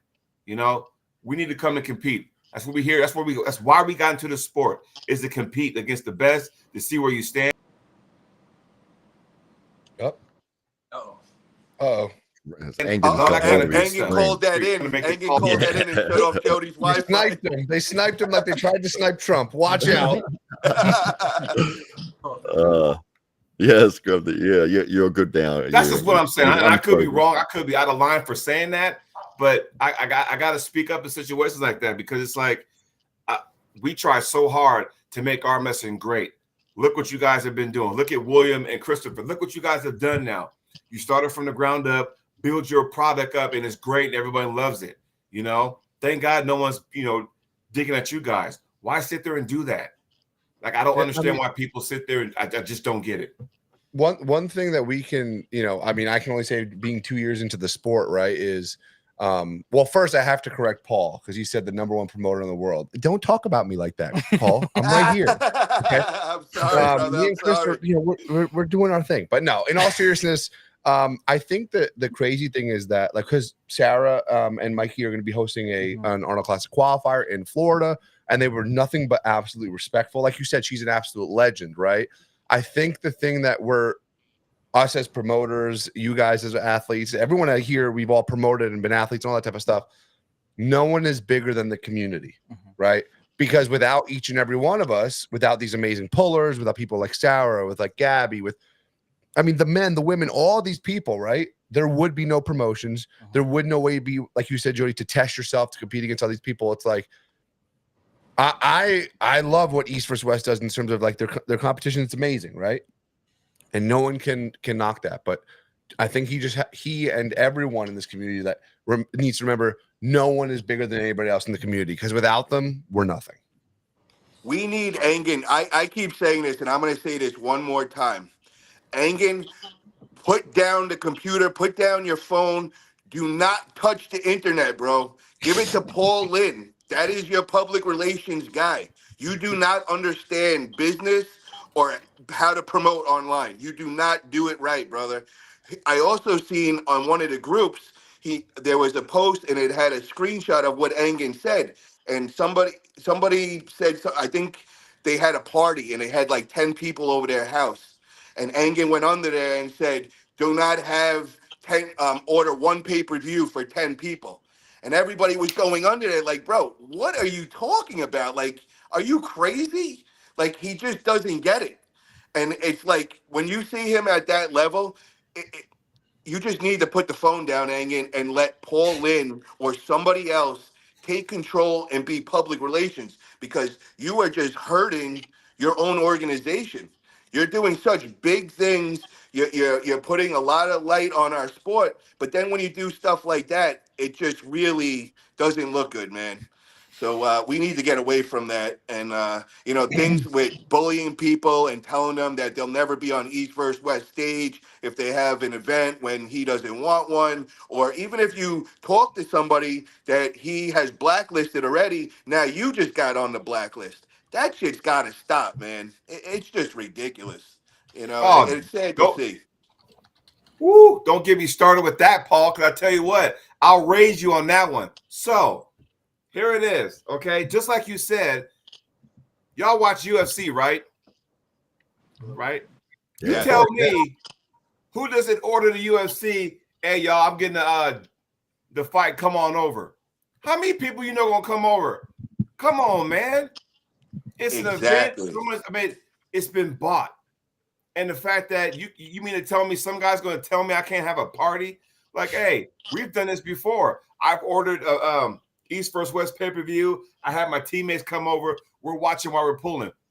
I've had my other teammates we go to his place and we have a potluck. It's all about getting together, having fun, watching the sport we love to do, and on the practice table we're pulling in between the matches. You gonna try to take that away from us? Seriously? And I'll say one more thing. Hold on, man. Oh yeah. Hell yeah. And another thing, right? So do y'all remember the post he put up there about how North America or the United States need, have more people out there and not rely on the older guys? Remember that? Who saw that? Yes. Who saw that post? I did. Okay. So I actually talked to him. I messaged him voicemail and said, hey, Ingen, I saw your post. I kind of get what you're saying, but I got to ask you this.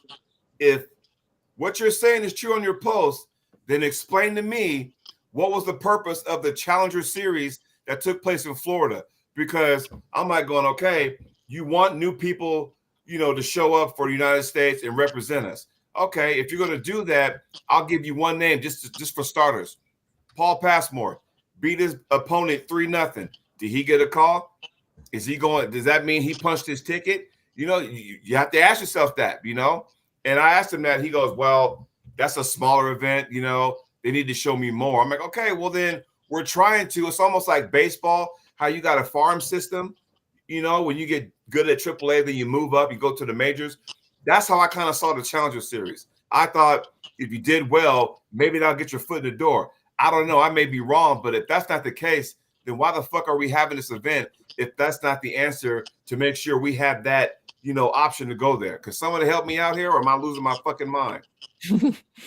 Sorry. I don't mean to be cussing, but man, Paul got me fired up over here. Ooh, watch out. No, you're absolutely right, man. And Paul as well with Engen, and just stay off the internet. It doesn't seem to be his strong suit at all.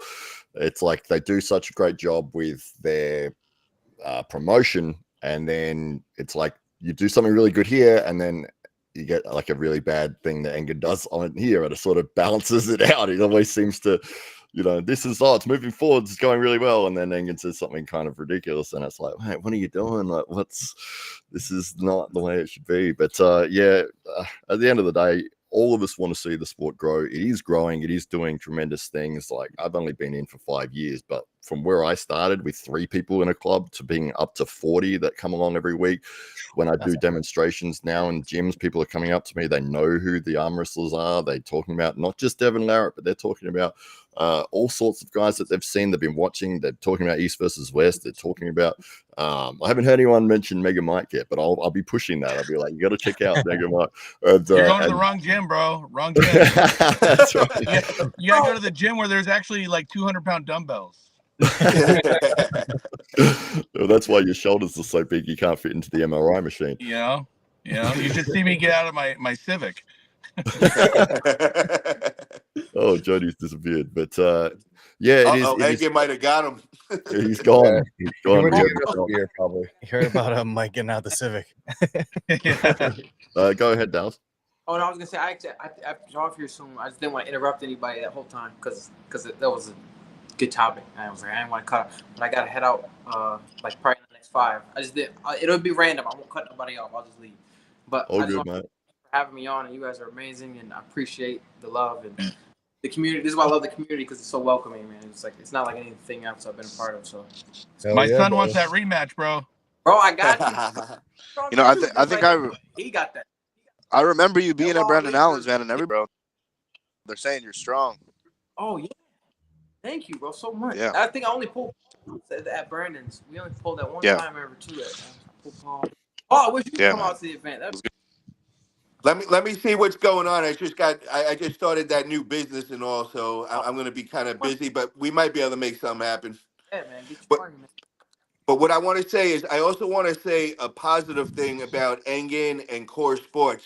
And I was over in Alabama this past week. I went on a road trip and all, and we were staying at one of these hotels, and I was in the shower, and my girl starts yelling. She's like, "Yo, come in here! The arm wrestling is on." So I ran out of the shower and all, and I look on TV, and it's King of Table on there, and they had the Levon versus Hermes match. I'm like, holy shit! It was on ESPN. So I think I even made a post on Facebook and all. So I want to say, shout out the Core Sports, shout out to Engen, because they were doing all the highlights of they had a couple of the East versus West, they had a couple of the King of Table, so that was really cool to see that on ESPN and, during the day and all. That's going to get a lot of non-arm wrestlers watching and, getting people's interest. And I think it was called the Arm Wrestling Reborn. So maybe you guys could check it out, maybe Google it up, see if you could find it. It's going to come on again. Oh, yeah. Yeah, so I don't want to just say negative stuff and all because, I do have a lot of respect for what Engen has did for this sport, man. I might not always agree with his personality and, and things he does as far as that. But as far as helping arm wrestling and being so passionate about it, he deserves respect for that, man. So I don't want to just be ragging on him. I also want to say that positive note. I was very proud to see it on ESPN during the day. It wasn't like 1 or 2 o'clock in the morning. It was like 1 in the afternoon and all. So there's going to be a lot of people watching that stuff. So That's definitely, awesome. yeah, Arm Wrestling Reborn. Check it out. Very nice. Hey guys, yeah. Later, Dallas. Yeah, I got to get going myself. Unless you guys got any last minute questions. Nah, we all good, Mega Mike. I wish you the best, brother. Go kick Tom Nelson's ass. Make sure you say after you do it, yo, I did this for Paul Italia. Yeah. Yeah, and Jody, looking forward to pulling you, man. I'm nervous about it. My left arm's starting to be more cooperative, so I'm looking forward to it. All right, sir. Hey, good luck on your match with Tom, and we'll see you soon. All right, thank you. All right, fellas, have a good one. Mike. Thanks, Mike. Hell yeah. We have got some good news. The 1,000 subscriber mark has been hit. All right. Congrats. Congratulations. Hell yeah, bro. Way to go, Matt. Congrats, bro. I could only say thank you to everyone in the chat and especially to Paul for allowing me to do the show on the channel here, and it's just been a tremendous support as with every part of arm wrestling. From my experience, has been overwhelmingly helpful people in every aspect, not only on the table with just trying to make sure that you can learn how to arm wrestle better every single time you pull with anybody, but just the support in terms of like doing streams or doing events or doing anything. And people are like, yeah, what can I do? Can I help you out? So just absolutely amazing. So it's just an incredible community, and I'm very, very happy to be part of it. Hell yeah. It's a brotherhood, man. I love it. Friend, congratulations. I got a screenshot. I'm just going to try and figure out how I can bring it up on the screen here. Get that before it hits 1,001 because you're going to miss it real quick. So high five. We were talking earlier, man. I was threw out a suggestion of a match that I potentially might want to see, and that's only if Travis doesn't get the win against Corey West left hand. If he loses, I would love to see at Knuckles Up 5 or 6, Tom Nelson versus Travis Bagent left hand. They got a lot of beef they got to settle, and we finally need to see this happen. We would need to double up security for sure. That is for sure. Hell yeah, bro. You definitely would, man. But if anybody's going to do it, you guys would be the one, man. I know you guys can control it, man, and I think it'd be really good over there in New Jersey. That could be a hot one. That would be wild. Well, I will say, so we haven't locked down the exact date, but we will be having Knuckles Up 5 in January, near the end of January. We'll probably be releasing that date relatively soon. We're just confirming it with the venue. So Knuckles Up 5, we're planning on, I mean, obviously, like, we're the high five, right? So it's kind of our shtick, right? So number 5 is going to be the biggest, baddest card you have ever seen in the United States. I don't care what's happening in August. What we're going to be having, well, first of all, what's happening in September 14th is insane. The card that we have is absolutely incredible. I don't want to downplay that. But in January for Knuckles Up 5, we're going to be pulling out all the stops, bigger, badder matches. Yeah, man. All I can say is if any of you guys are watching that are contracted and you want to come pull at Knuckles Up, just just come pull Knuckles up. Like, I don't know. Like, just reach your contract, fly over to the U.S. We'll have a good time. We'll have you some pizza. Hey, we're outside New York. It's the best pizza in the world. No, but it's going to be absolutely crazy. We're super pumped about it. I hope each and every one of you guys can come. Matt, that's you too. You got to fly over. Come on. I'd love to. It is. I have an I idea. heard a rumor that Mega Mike may be on that card as well. Oh, is somebody chirping behind? You know, Paul, this is the problem. It's Paul, an exclusive. We're going to be clipping that out. you guys talk too much. You know, the cat gets out the bag. Come on. One step. That one was Mike himself that said it. Oh man. A couple minutes ago. It kind of escaped. That's a rat. That's rat him out. Oh man. Who is that You know supposed what'd to be be? cool for Knuckles Up 5? You know what'd be cool? So peep this. I've been giving it some thought. So peep this, right? Okay. This will be named Purple Rain. So hear me out. Yeah. January, high five, Knuckles Up 5. What if everybody in the audience wore purple? Everybody who got the pay-per-view wears purple. Take a picture, tag you guys in it, put it on every social media out there as respect to, like, hey, this is a monumental event. That's right? fucking good. Excuse me. Yeah. Oh, sorry, my first. That is, I like that. Yeah, we need to hire Jody as our marketing Right? guy. He needs to be our public. Right? Exactly. That's a good idea. Phenomenal idea. Just something I was thinking awesome. about. I mean, you don't have to do it, but I just thought about it. Let's see. It's Knuckles Up 5. It's the high five guys. What better way to do that than everybody just, draped in purple? That would be I agree. absolutely incredible. By the way, does anybody know who Captain Obvious is in the chat? Because clearly they've been to Knuckles Up because they're talking about getting the Korean barbecue, which is what we do at the end of every pay-per-view. We bring all the athletes out for Korean barbecue, which is so good. I'm not sure who he is. He's in every Who stream. is Captain Obvious? Yeah, I'm very curious who that is. But yeah, no, I feel like I should notice. I think I should notice. Damn. Because That's he's all on good. everybody. He's on the Yeah. 98 all the time, too. Oh, he's always out there. Yeah.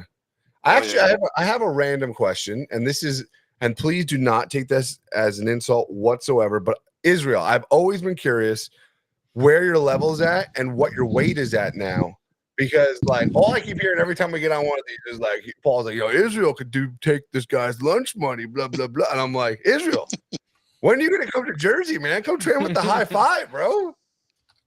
I'm running like 276 this morning.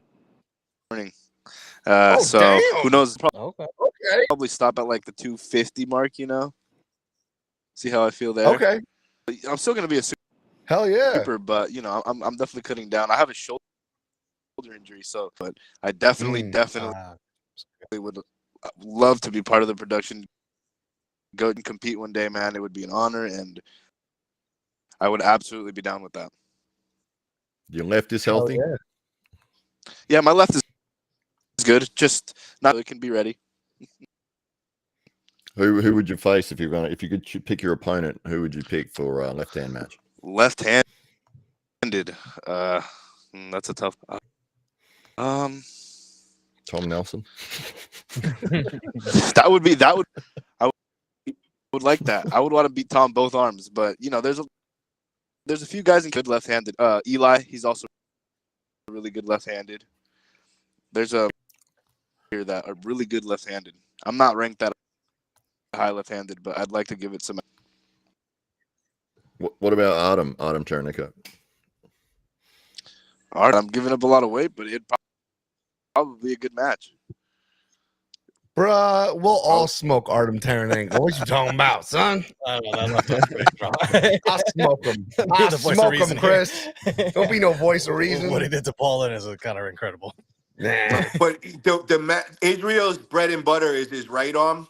He's really good with his left, but his right arm is next level. He's got an injury right now that we're working on. We're going to have the MRI in the next couple of days, and we'll know what we're dealing with. Yeah, but as soon as he gets that MRI, we'll keep everybody updated.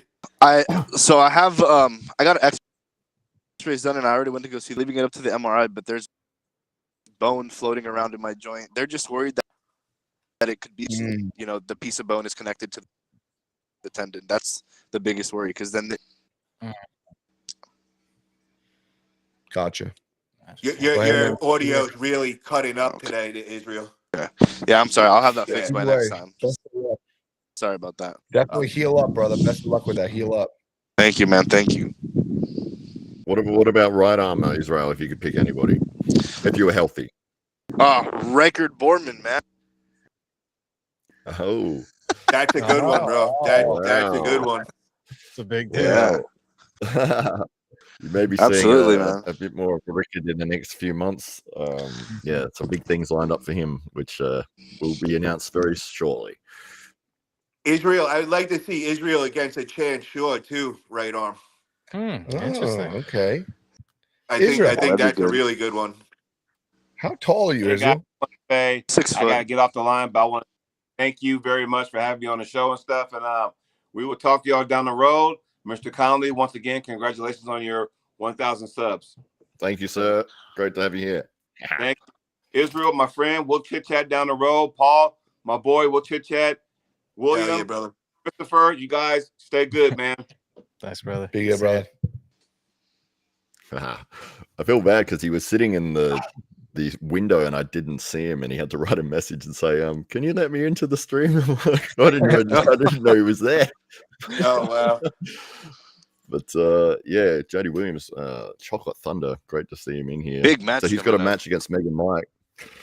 Yeah. Yeah, that's gonna be. I mean, Mega. I gripped up with him at our after poll. I mean, he is one of those people, not as big as a Marcio, but like the dude is stoned. And I was like, I mean, I knew I didn't have anything for him, but I was like, let me just grip up and just see what it feels like. And his hands feel like worker hands. I mean, he's a policeman, right? So he's a helicopter pilot. Oh, I thought he was a policeman. No. Yeah, no, policeman. A policeman at the helicopter. Policeman. Oh, yeah. Well, either way, the dude definitely has been taking down some people with his hands for sure because they are meaty and strong. But yeah, Jody has got a match ahead of him because I mean I know his left isn't as good as his right, guys, but no, yeah, he is super strong. Well, I I gotta like say though, that, Jody's left is his bread and butter. That's his arm right there. So yeah. It makes it really interesting. It's really gonna be a good one. Jody's fast. Yeah. Yeah, I was just going to say, Will, I really liked that at Knuckles Up with Mega Mike and Wayne Withers match that after there was a 3-0, the result already been in, and you're like, let's do another round anyway, all right, you want to get in the strap so bad, let's get you in the strap and we'll see what happens there. And the result was exactly the same, but I thought that was a very, very clever thing to do, and from an audience perspective it was fantastic because it's like obviously this guy's trying to get away, trying to get to the strap, and he was not able to do that the whole way, and then it's like, all right, well the match is done, like it's solidified, you're the winner, but do you guys also want to try it in the strap? I thought that was really great. Yeah, no, it's one of the cool things that, you know, obviously I'm assuming all of you guys have seen some of our pay-per-views is we try to allow for those extra little things to happen. And the athletes, like what's so cool is they're just talking to each other, having a good time. You know, we have the secret matches that are released now on our YouTube Premium. And but if you're in person or you're watching, actually no, only if you're in person, actually. Yeah, literally. You get to see those cool behind the scenes matches that nobody gets to see. And it's just the athletes talking to each other and but doing things just like that, you know. Like these are all class acts. Everyone we've had is an absolute amazing athlete. So when they're like, well, hey, can I just try the strap and see what happens? Yeah, we're kind of like, sure. Yeah, like we're not gonna say we want to see it too. More arm wrestling and for free. Yeah, like let's do it. So I mean, and it can be like, as all you guys know, like from what I heard, and this is Chris, you know, kind of schooling me on my arm wrestling knowledge. I didn't know that Travis supposedly is like the, you know, technician when it comes to putting on a strap. That when when Travis is in a strap, God. He learned everything from Jason Bale. That everything was from that. So yeah, and Travis is a master with the strap. Like for real. Do you guys think he could have done anything different to Klinichenko? I personally don't think so. No, he tore his pec, bro. So back in 2019, his last super match with the right arm, he tore his pec against Sabin. Well, that was his first match back, and when he just pulled, he just redid it. Oh, I didn't see that post. Oh, yeah, well, shit. right after the match, he hit me up and he sent me the picture of it was all bruised up. The next morning was all fucked up, and he also did his hamstring. He tore. I think he just strained his hamstring. Wow. Yeah, but that we weren't sure if that right was going to hold up. Oh man, I'm sorry to hear that. Damn. A lot of people hurt their legs. Yeah, I know Matt Mass tore his quad, I think, a few years ago at WL. Yeah, that's why you guys. Crazy. Everybody's got to warm up. You got to do like a full body warm up and all. But Travis knows that. Travis does a full body warm up. He does the burpees and all right before he does his match and all. But it's just we're getting older, so you got to do a little more warming up than That's crazy. I didn't know. Oh, I'm so sorry to hear that. Hey, Travis, you're watching. Heal up, brother. That's sorry to hear. Yeah. That's crazy. The other thing I want to say is, Matt, come to Knuckles Up 4, bro. All your boys are going to be there. Jump on the plane with Mario. Jump on with Ryan Bowen. Come out with the crew. And now you get to see all the matches. I'll be there. I mean, it was going to be a fun time, bro. Let's do this. I'd love to do it. I may be in another country doing something else on that day. Well, if you don't mind, I do have a quick question for Matt, because he's probably the closest person other than Ryan who was just on this. All I keep hearing is about this Rickard guy. How strong is he? Like, I know he's strong, but like, how strong? Like, I can only believe so much when you watch, like him pulling with Bowen or pulling with Lachlan. I'm like, because it's incredible. What, 1.5 years in the sport, something like that, and the guy is just like, what's going on? Oh, yeah, I don't know what they give him in the water over in South Africa, but him and his brother, he's got a younger brother that apparently is almost able to beat Rickard. So, yeah, it's insane. But just over a year in the sport, on his very first night, he turned up at the Kingpins Club in Brisbane, and he was able to hold his own against some of the best arm wrestlers we've got in this country. And it's his first time doing it. And I was like, what the hell is this? Like, this is insane. It just doesn't happen. And yeah, from there, he's worked on his technique. He had a match at AWE 2 against Mario Tabakis. And in that first round, you'll see Mario hit with everything he's got. And Rickard's arm doesn't move. It just stayed there. and Mario peeled away and it got a slip. Mario ended up getting the win, but I think it was more based around his ability to with technique and setups and all the rest of it, which Rickard is still learning. But yeah, his power is just next level, and it's really weird to get on the table with him. It's like, I'm not a small guy. I'm 6'3", 100 kilos, like 220 pounds or whatever. But my wrist, like his wrist is like another third wider than mine. It's just like, yeah.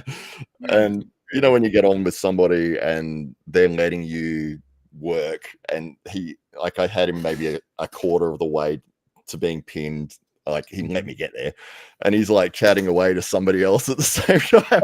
I'm hanging my whole body weight on there with everything I got, and then he's looked back and gone, "Oh, you're still, yeah, hang on a sec," and he's just like lifted me over the table. The only person that I've ever seen, at least me personally, that is like, and I do believe he's a lot stronger, but like when Marcio comes to our practice, right? Marcio's that guy. He'll be having a full-blown conversation and he just stays at center table. Like, I can literally lay 330 pounds into his arm and it just doesn't move. So that means if he's a year and something in, imagine 5 years from now. That's crazy. Yeah, especially so young as well. I think he's only 20 years old, so he's got the world is his oyster at this point in time. And yeah, we've got some big things lined up for him in the later stages of this year. But over the next few months, I think you'll be seeing a lot of this young man. Wow, that's crazy. How tall is Rickard? Absolutely nuts. I think he's the same height as me, so 6'3". Okay. Yeah, but he's heavier than I am, man. He's like, what is it? Just 20 kilos, so 45 pounds heavier. So he's like probably like 260-ish. Yeah, 260, 270, yeah. Wow, that's crazy. I think he was a rugby player, right? That's right. Yeah, he came over to Australia on a rugby scholarship, and he got injured. I think he did something to his leg or his ankle or something. And while he was waiting for that to heal, he's like, "Oh, let me go and mess around in this arm wrestling thing." And he's gone along and met Ryan and met Lachlan and all the rest of it. And they're like, "Who are you? And you need to stay in this sport." That's crazy. That's nuts. Wow. Yeah, so he's a lovely young man as well, very humble and very kind and giving, but he is fired up and he wants to really start pushing towards the elite level, and I think that he has the ability to be able to do it. Very nice. When do you have him match? When's the next match for him? Well, I probably announce what we're doing. I tried tricking you into that one. Yeah, I can probably announce what we're doing next week, but right now it's a little bit under wraps still. Okay. Is it confirmed? Is it confirmed already? Which one? Rickard's match, is it already confirmed? We've got matches confirmed for him, but we haven't announced them publicly. Okay. You can see Will very nervously looking there. He's like, "Hang on a sec, what are you doing?" But no, it's all good. Rickard is going to be a name that everyone in the arm wrestling world should know by the end of this year. It's just, you know what? The truth of the matter is there are some people who are just born different, right? Yeah. Like, we're all given God's given us our gifts, right? Like, I mean, me and Paul couldn't look this sexy if we tried. The rest of you guys, I don't know. I'm sorry. But this guy, Rickard, I mean, come on, man. Jeez. So, Paul, I got your back. Hell yeah, brother. Hey, nobody else pulls off a cowboy hat like Paul Italia. I'll just say that. There you go. Absolutely nobody. And he wears them to every one of our events, which is my favorite part. Is I look down front row and there he is. Glasses and cowboy hat without fail. Absolutely love it. No, but you know it. What do you guys? I don't know if Paul, if you guys have talked about this on one of your previous podcasts, but obviously we know Brian Shaw now being serious, right? Like that's another one. Born to be huge, is huge, and now I'm just worried that people like that, or like Rickard, right, is, yes, they're so strong. It's just like, as Chris being my coach always tells me, and you guys just mentioned, right, it's a marathon. It's like, let those tendons cook in the pressure cooker for a few years, because if they do, then it's like, okay, that's unstoppable. I still think it's going to be 3 years for anybody. Like, even these genetic freaks, I still think it takes 3 years for everything to connect. Yeah. So it's like, that's the problem. It's like, how do we keep them in the sport and like keep going at it like a marathon for 3 years? Do you really think Brian Shaw is going to stick with it, or is this like a couple month thing that he loses interest, or even better yet, if he gets to the super matches and loses, is that the end? I think it depends who you're talking about, right? If it's Brian Shaw, we're talking about money, right? Like, if someone can put up the money for him, he'll stay in this sport for the next 5-10 years, because look, he makes a living off of himself, his body, his platform. But for someone like Rickard, right, who I'm assuming he probably has a job or has income or doesn't, have massive expenses where he could afford to grow himself over the next 2-3 years and truly become like an unstoppable force, right? Where the thing with Rickard is, I think when he was on my interview, I think he's a pro rugby player, so I think that's like kind of his focus right now. Yeah. And then arm wrestling on the side. So I mean, I would imagine being a pro rugby, that's kind of like more than even a full-time job. Yeah, sure. Yeah, I'm not sure where the rugby is sitting at this point in time, because he had the injury, which may hamper his ability to get back to the sport at the levels he was pushing at. But he is all in on arm wrestling, that's for sure. And he's training hard every day and putting up stuff and doing all this social media stuff now as well. And he wants to make arm wrestling his number one thing. And the funny thing is, I made a T-shirt for him, and it says, "I've always been jacked," because it's something he said in one of the interviews that we always thought was funny. And it's a picture of him basically. It says, I've always been jacked. And I sent him this t-shirt and he's been wearing it around. And people have been recognizing him from the shirt. Like he keeps getting people stopping him in the shops and going, are you the arm wrestling guy? And he's like, how do you know that? That's so cool. Yeah, absolutely. Have Matt, you guys is he full time now in Australia? Is he there full time? Yeah, well, I'm not sure how his visa works, but he does seem to go back and forth every now and then. But as far as where he is permanently based at this point in time, he is in Brisbane in Australia. Okay, cool. Yeah. Paul, my bad. Sorry. No, you're right. Go. I would say, Paul, have you ever gotten like stopped and been like, "You're Paul Italia"? Yeah, it's actually been happening a lot more recently. A couple of times I was at different airports, and all of a sudden people would come up to me. I was coming out of Five Guys not too long ago, and there was this guy.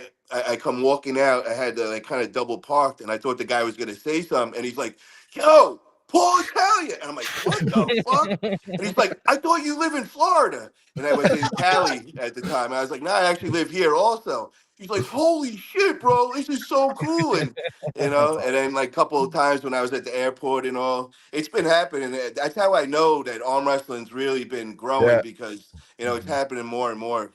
It's the weirdest thing. Like, it only happened to me once. I told Chris we were at the Arnold, right? And I was actually working the animal booth.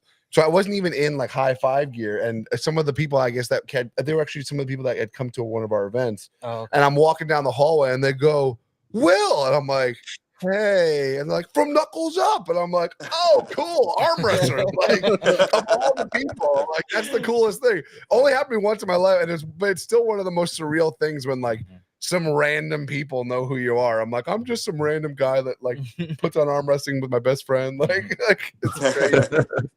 It's absolutely amazing. I love it when I see it happen to other people, and I've had it happen a couple of times. But my favorite one that happened was I was with Ryan Bowen in India, in New Delhi.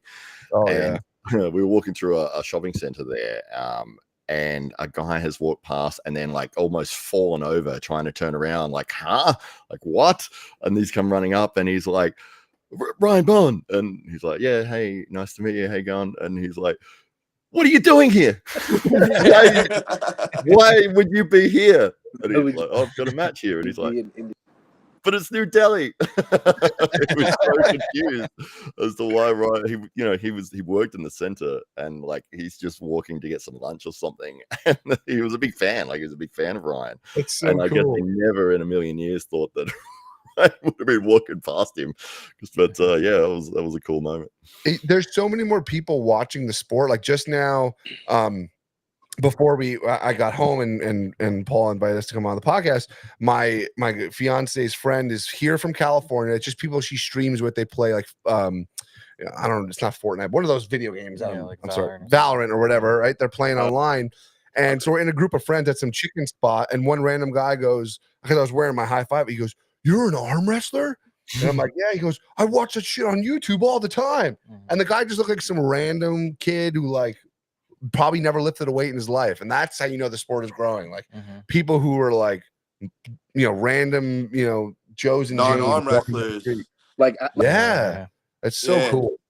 It's amazing. Yeah, I had it in Ireland. When you walk into a room and everyone looks and they all sort of recognize you, like you get that feeling like that the people there know who you are. And I was like, "Oh, this is incredible. This is so weird." But there was this couple that I met actually on the street in Ireland. I got out of the place I was staying and I was walking up towards the pub, and this couple was walking towards me on the side of the road, and they're like, "Oh, yeah, Matt Conley, aren't you?" And I'm like, "Yeah, hi, nice to meet you." And they're like, "Oh, can we take a photo? Can we take a photo?" I'm like, "Yeah, no worries." Then I'm like, "You here for the arm wrestling?" Yeah, we're here to see the Arm Gods event. I'm like, "Oh, cool." And then like I put my arm around this guy to take a photo, and he was trembling, like he was shaking. Oh, that's awesome. I was like, wow, this is really cool. It was unbelievable. It was your. It's just. Yeah, absolutely amazing. But So yeah, it's sorry, it was somebody. Just another reason why you have to come over here, so we can have a table for you and Paul. We'll get autographs. It'll be great. We'll have the whole crew from Australia and Paul Italia. Hell And a yeah, cowboy let's hat. do it. Actually, cowboy hold the phone. Wait a minute. I just thought of an incredible idea. Paul, when you come, do you normally come the morning of or you come the day before? Day before. So why are we not gonna have one of your podcasts live at be a the good venue? idea. Or That would like be a good whether idea. it's or in the hotel room or something at Knuckles Up 4. We got to make that happen. Let's do it. I'm down. We'll give them some behind the scenes, some of the drama. There's not really a lot of drama at Knuckles Up, but maybe we'll put some X-Lax and Bowen's food or something. Andre would love that. Andre would love that. It'll be great. We should definitely do a live podcast. So I think that'd be a lot of fun. Yeah, I'm down. Let's do it, man. That'd be good. Hell yeah, brother.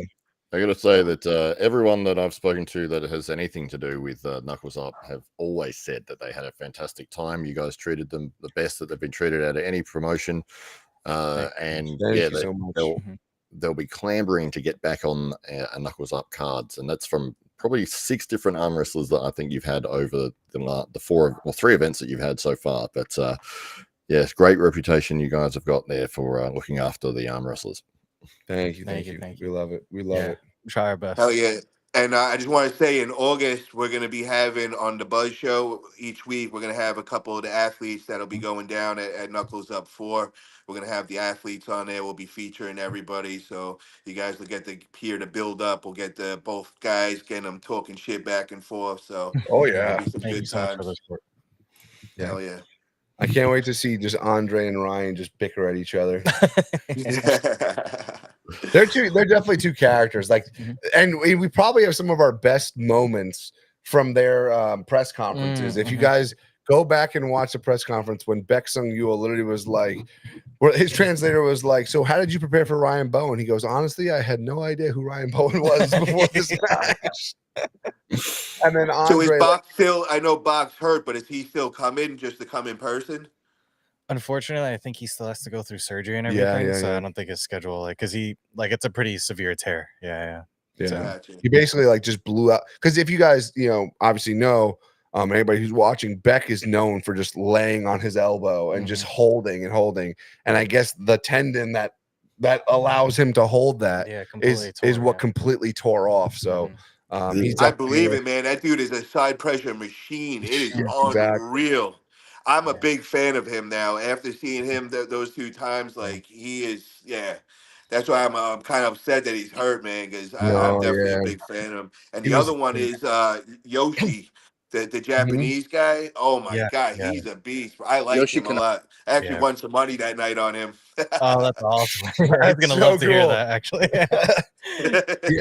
We're really pumped because as you guys know, one of our goals is to shine a light on the countries that haven't been given an opportunity to go to an East vs. West or King of the Table. It's there's so many incredible arm wrestlers, and I think Jody might have been touching on it a little bit earlier.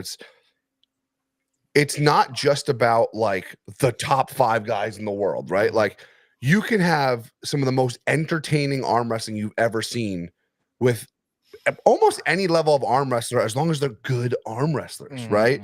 So Toshiyuki, though, right, is #1 in Japan, has literally, he'll go to practices and just have nobody to pull because he's so good. Yeah. And then same thing in New Zealand with Matarangi, right? He's absolutely incredible. So to have New Zealand versus Japan coming in hot, they're both very similar stylistically, but different in some ways.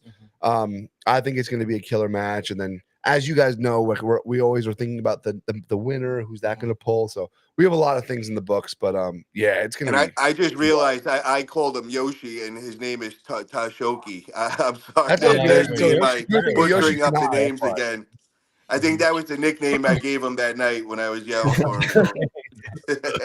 And speaking of, we would love to get Yoshi Kanai out of retirement, but I think, is he dealing with a nerve injury still, right? Yeah. So it's one of those things that I think he said that he's just retired indefinitely. Yeah. It's a shame, but it's just incredible. Hey, maybe we just got him some stem cells.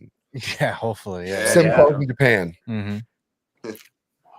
Did you guys notice on the last East versus West card, just to change it a little bit, but nearly every single match, they had 15 matches. 13 of the 15 matches were complete shutouts, like 4-0, 3-0. Is that a testament to the matchmaking, or is it just that the guys that are in there? You tell me, Matt.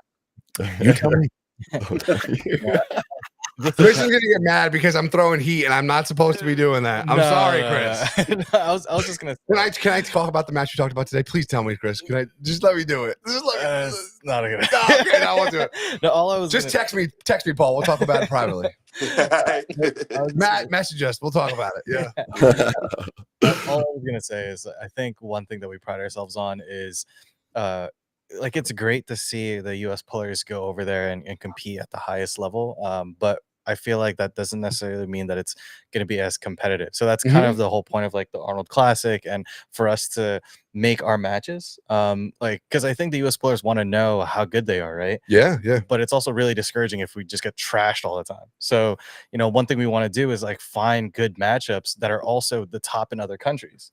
Because, like, maybe we're not 100% number one Levon, but where do we stack up? You know what I mean? Like, there's a lot of like arm wrestling across the world that people just don't know about. In the US, at least. Yeah, we're even working on, hopefully soon, getting some people over from India. We've mentioned that for a few months now, and of course, some more people from Poland we're working on. Even some people from South America. So there's so much good arm wrestlers all over the place, and a lot of it comes down to like funding in their respective countries, right? Like, people don't realize around the globe, like, let's take Bulgaria, for example, right? Like, it's tough to like make a living there and to like be able to tournament or anything, just to travel to get to a tournament or to get to a big pay-per-view and that type of stuff. So like giving them a payout, it means like this could mean like food for them, or like putting a roof over their heads for the next month or two, right? So just to be able to create that opportunity for these incredible athletes around the world for the sport that we love, like,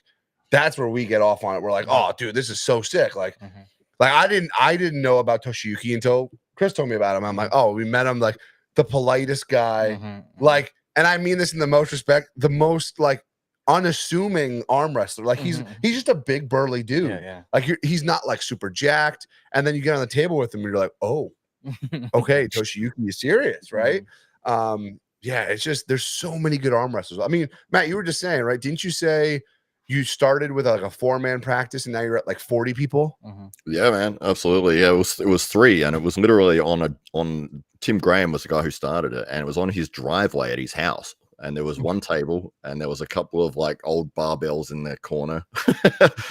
And we eventually moved it into a community center, and started promoting the club and named it and branded it. And I'm wearing that now, actually, the South Australian Titans t-shirt. That's awesome. Yeah, and gave everyone nicknames and started putting content out and videos and doing all sorts of crazy things. And then more and more people started coming along, and every week it's just been getting bigger and bigger, which is incredible. We actually need to get more tables. That's so cool. That's awesome. Yeah, that's so great.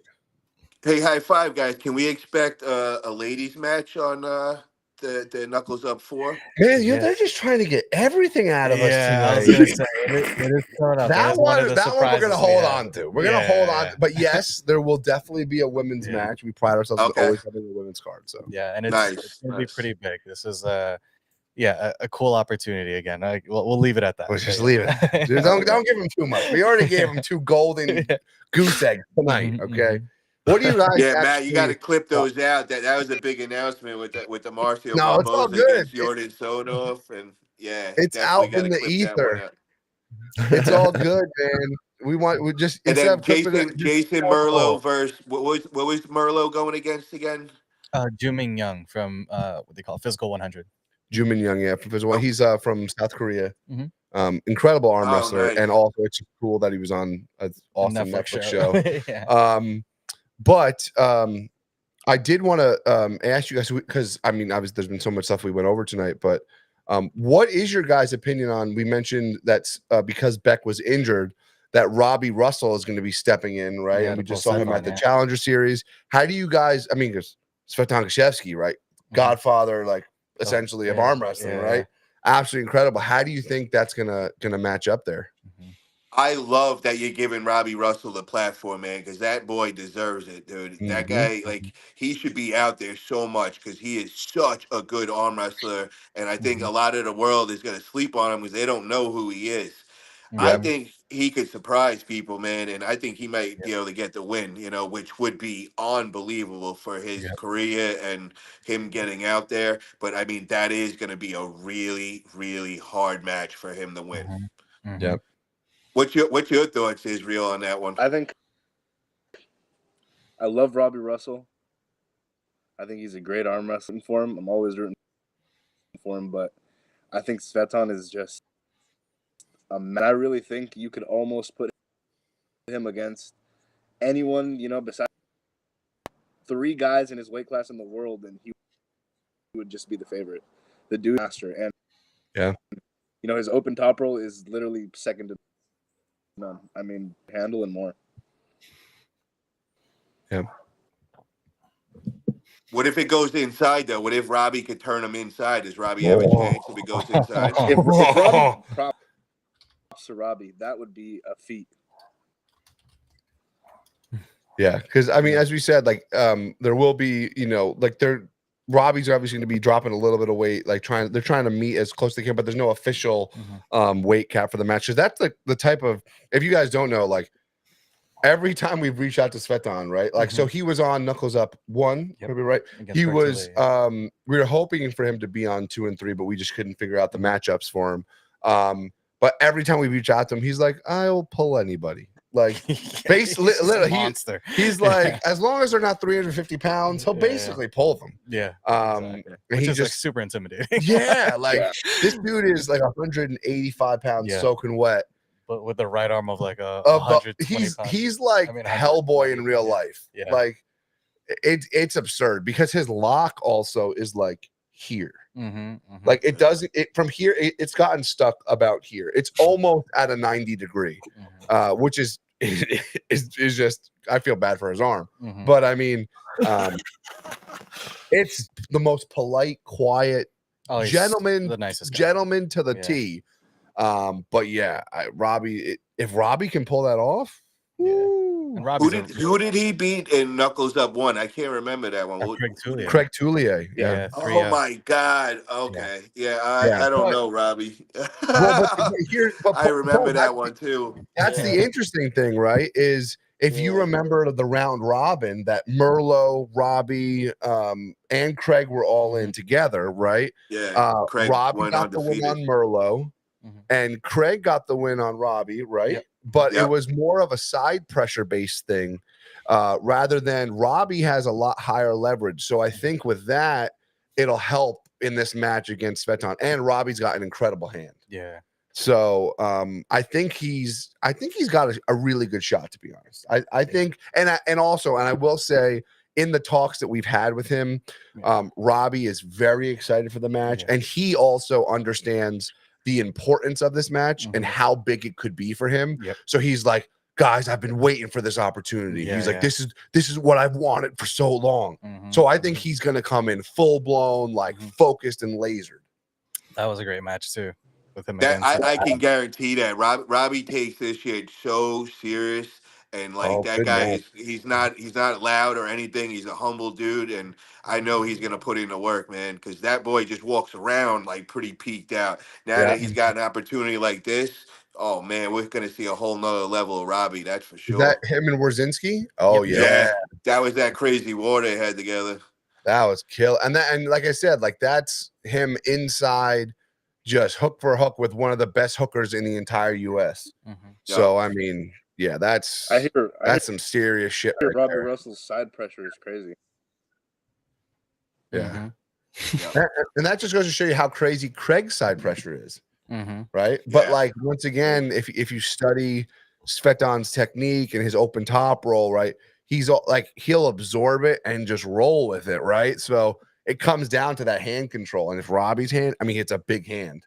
And if it's strong enough, I just remember that day what he did to Craig Tullier, and I didn't know who he was before that. And when I was in shock, we were just like, me and my girl's mouth would drop because we didn't expect that.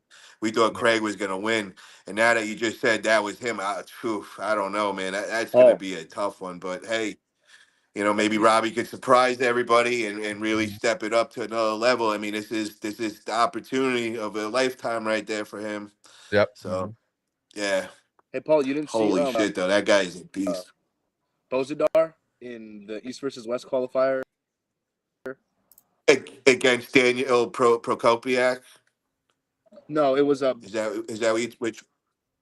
Bozidar Semyonov. Oh, that's right. Are you talking about the King of the Table qualifier? Like, like a year or two ago? Sorry.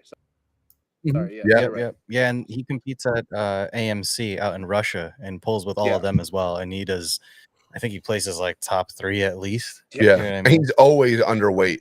Like, always, Crazy match, which is just nuts. Bozidar that day. I mean, they had like a 7-minute match. It's just Crazy, nuts. crazy, It's absolutely wild. That's one of the ones I'm most excited for because I don't know what's gonna happen, right? And I really just like the if you watch, like you can you look at certain pullers and like you can just tell that they have a grit inside of them, right? When I look at Robbie Russell, he's got that like, he's hungry. I'm a hard mother effer, and I'm gonna like no, we're gonna work on this. You're not just gonna get this pin. You need to break my arm for it to happen. You know, like. Did he do some prison time? I don't know. Looks like he might have because like I'm glad he's on our team. Yep. Like I'm rooting. I'm always rooting for USA, but it's gonna be an incredible match. But yeah, he is a mean looking dude, like real mean. Israel, you saw Bozidar against Daniel Prokopiak, left hand at East versus West, right? Yeah, man. Prokopchik is just, I mean, that's his arm, He's a beast. Unbelievable, bro. That dude is unreal. He was the #1 left 70 kilogram. And, I know Bozidar's known for the right arm and, he's 10 kilograms heavier and all. But, Daniel is just a ninja, bro. I didn't expect him to win that easy, man. It was crazy, Yeah, man. That guy's left arm is almost compete against anyone with that left arm. I haven't seen this match before. This round has been going for like a minute. Oh, there you go. Okay, he's got the pin. Yeah, that's another crazy one. But what East versus West? That was a while ago, right? Oh, East versus West 5. Oh, yeah, that's one of the first ones. Yeah. What'd you say? Bozidar, you guys should get Bozidar out there also, man, with that right arm. He rolls with the Bulgarian team and all. Yeah. And he was the top, 80 kilogram in the world for, quite some time and all. And a really cool guy too, good guy. I mean, they even got killer, man. Well, it's one of those great things about what you're doing with Knuckles is highlighting, like you said before, you're highlighting those matches and people, the athletes that maybe don't get an opportunity or that they're absolute killers or they have a unique style or something interesting about them or charisma or just this, they're an absolute weapon on the table and people haven't had the opportunity to see them on a big stage before. Yeah. I love the fact that you're putting these guys up on a pedestal and saying, hey, look, check these guys out. They're absolutely amazing. And the best thing about it is that whenever I watch one of your shows, there'll be a bunch of guys on there I've never heard of, haven't seen before, but I get to learn about these guys. And I know you wouldn't have put them on the show unless they had something interesting, something sort of unique skill, like back on or these insane side pressure, or you've got like for me, Jason Mallow was one of the newer ones that I had seen. I mean, obviously he's the top guy in North America, but I've said this to Dave Stokebridge, one of the other owners of AWE, before we started everything, was that we were talking about doing promotions, and I said there are so many amazing matches that have just taken place in our own local club, like just between a couple of guys that are there that are not elite at all. They're not even nationally ranked. They're probably not even top in the club, but they have an absolute war, and it's some of the best stuff I've ever seen. And it's like this is incredible, and you don't need to be the best in the world to have an amazing arm wrestling match. 100%. You couldn't have said that any better. And that look, we had a practice this past weekend, and I was shouting out on our last podcast Fernando Cari. He's a young guy. He's 15 years old, and he's from Peru. The whole Peruvian, him and his brothers. I have battles with Chris has battles with him, and it's some of the best arm. Like we have so much fun just watching each other pull at practice. It's just as good as any pay-per-view, right? You get some of the coolest things happen. You're in one of those practices. You look over and you're just like, damn, like how, like what, like, and then they walk away from the table, all crippled.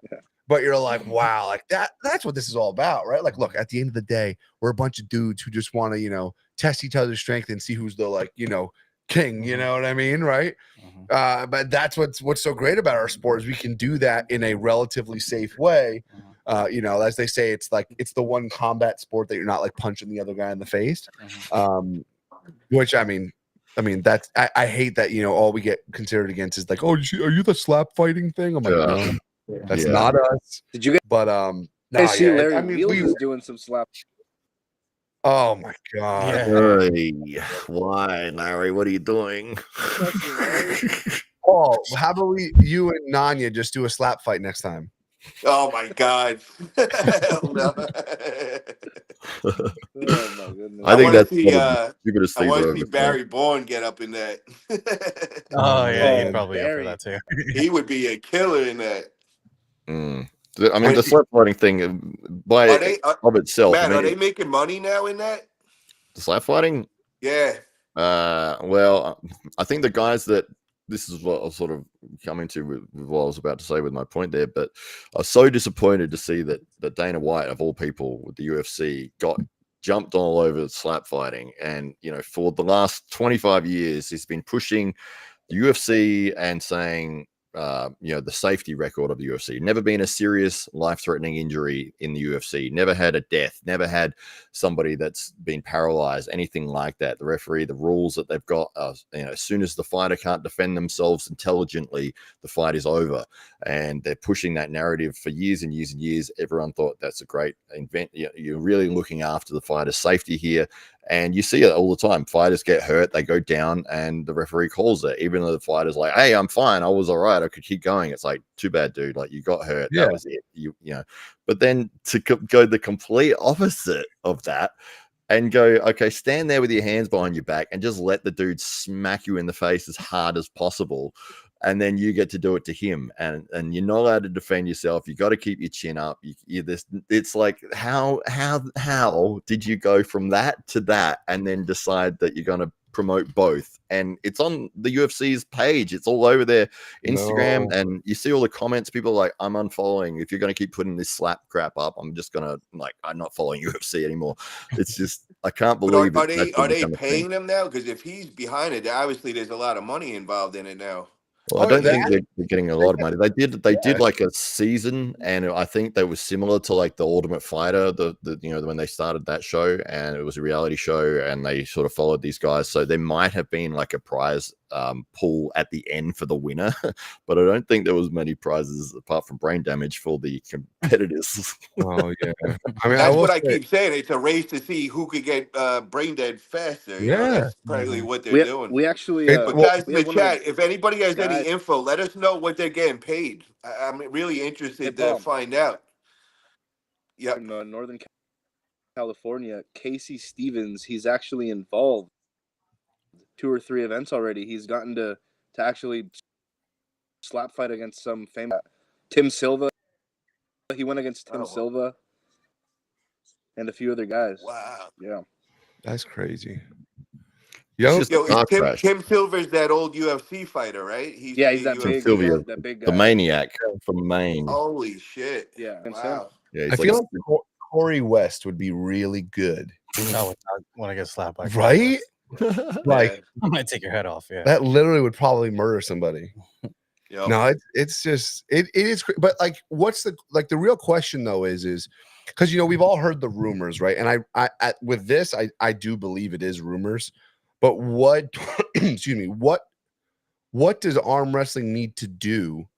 And this is something like we genuinely ask people all the time, is like for feedback for our, obviously for our promotion and stuff, but what do we have to do as a sport, as a community to get like a Dana White or like, you know, back steadily on ESPN or like all those massive big sponsors again? Like, what are we missing?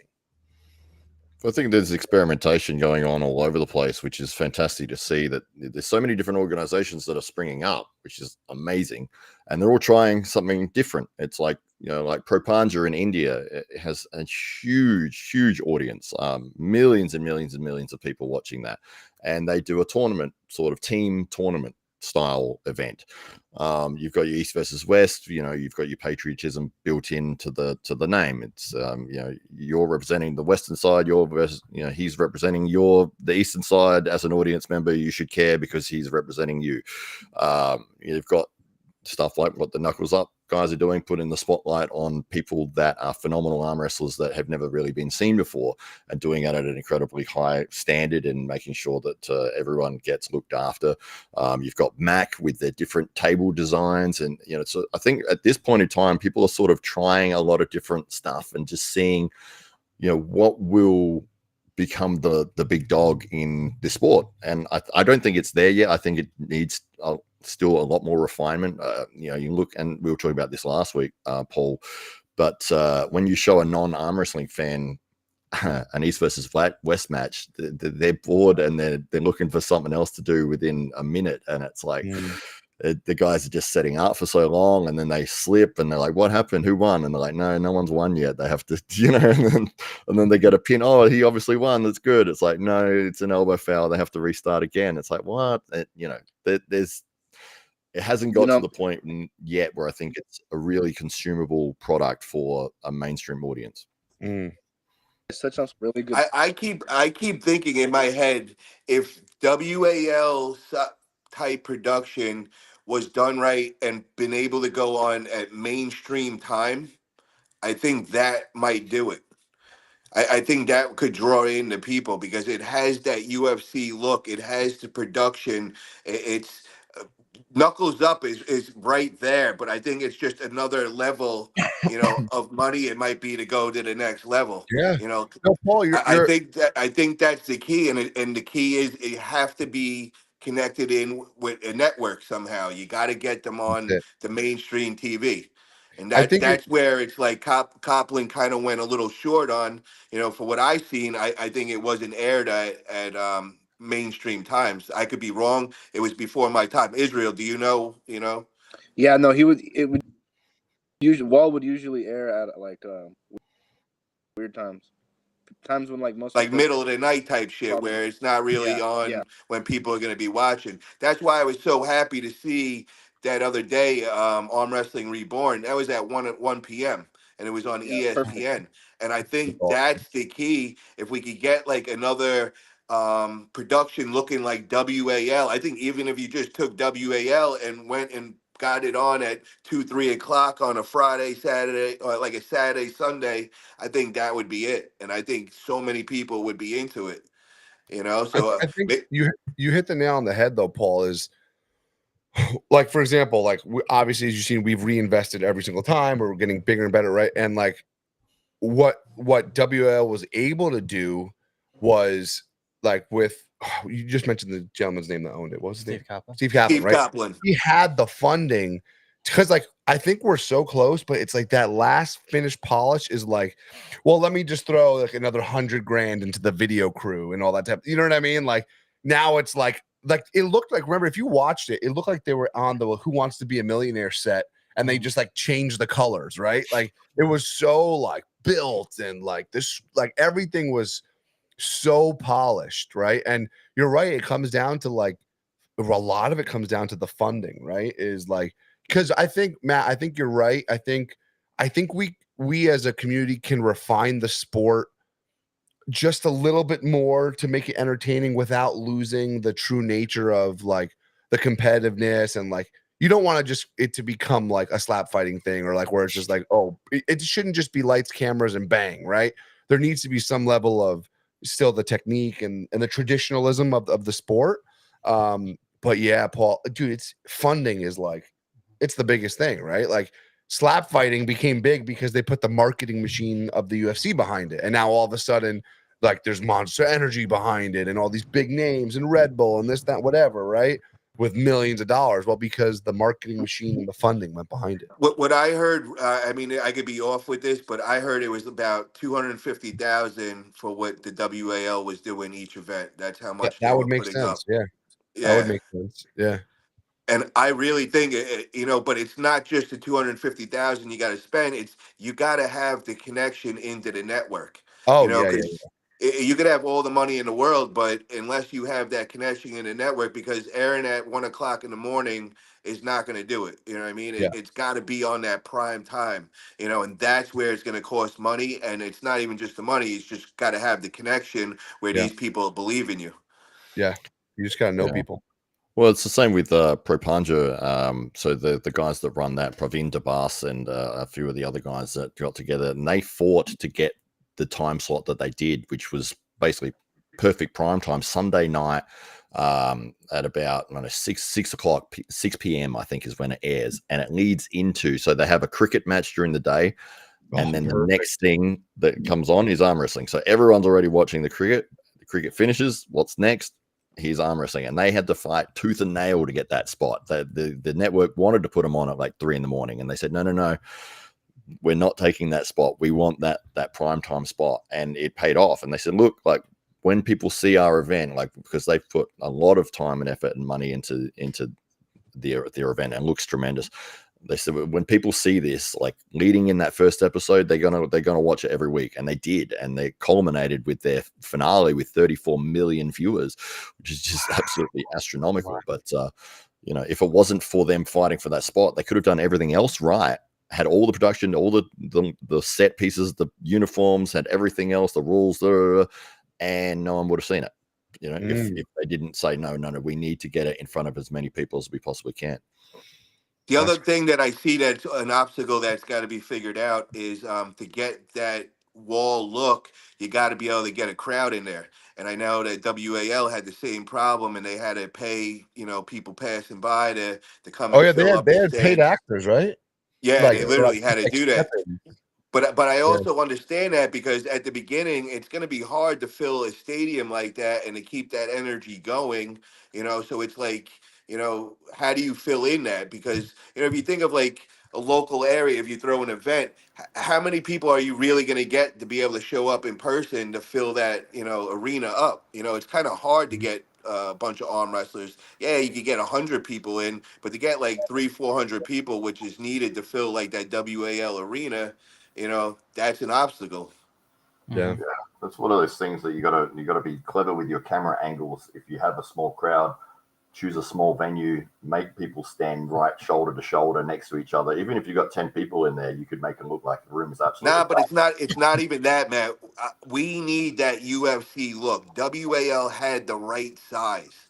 That looked like, holy shit, that's the right stage. That was like perfect. Like I remember when I first got in this sport and I seen that, I was like, yo, I thought arm wrestling was so much bigger than it really was when I seen that stage. Yeah. We need that. We can't go any smaller.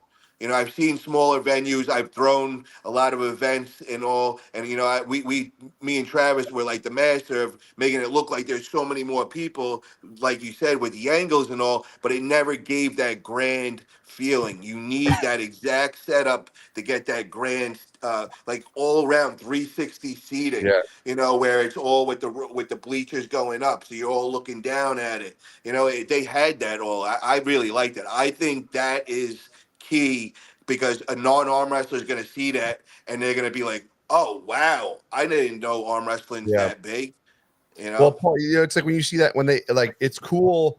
Like obviously our goal is with every time to have more and more people come to Knuckles Up, right? And obviously at the last one, excuse me, because of the timing and traffic and stuff like that, it was a little harder for people to get there this time. But there's nothing better than that panning shot of the crowd, and it's just like a sea of people going crazy, right? Like screaming and all that stuff. Like you don't want to see an empty seat in the house, right?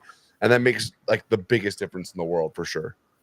That's the energy. That energy translates so much. And that's another thing I want to bring up is Arm Wars. I was talking with Neil Pickup, and Neil was watching our show and all, and he sent me.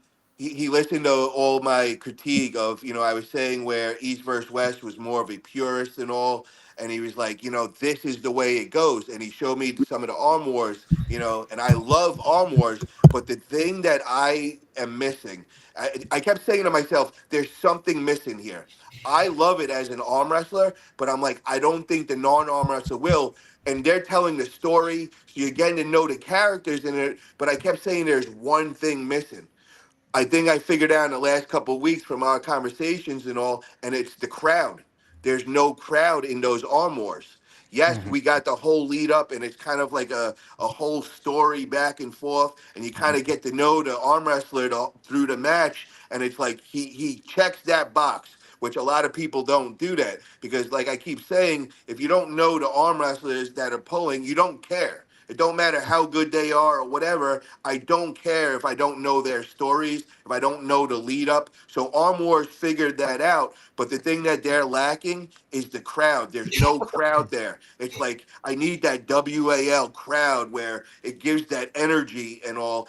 Then add that whole Arm Wars with the character and all that. Now I got everything. And it's like I got that energy and all. And I think that's what Arm Wars is lacking. Am I right? Am I wrong? What do you guys think about that? What is your critique of Arm Wars?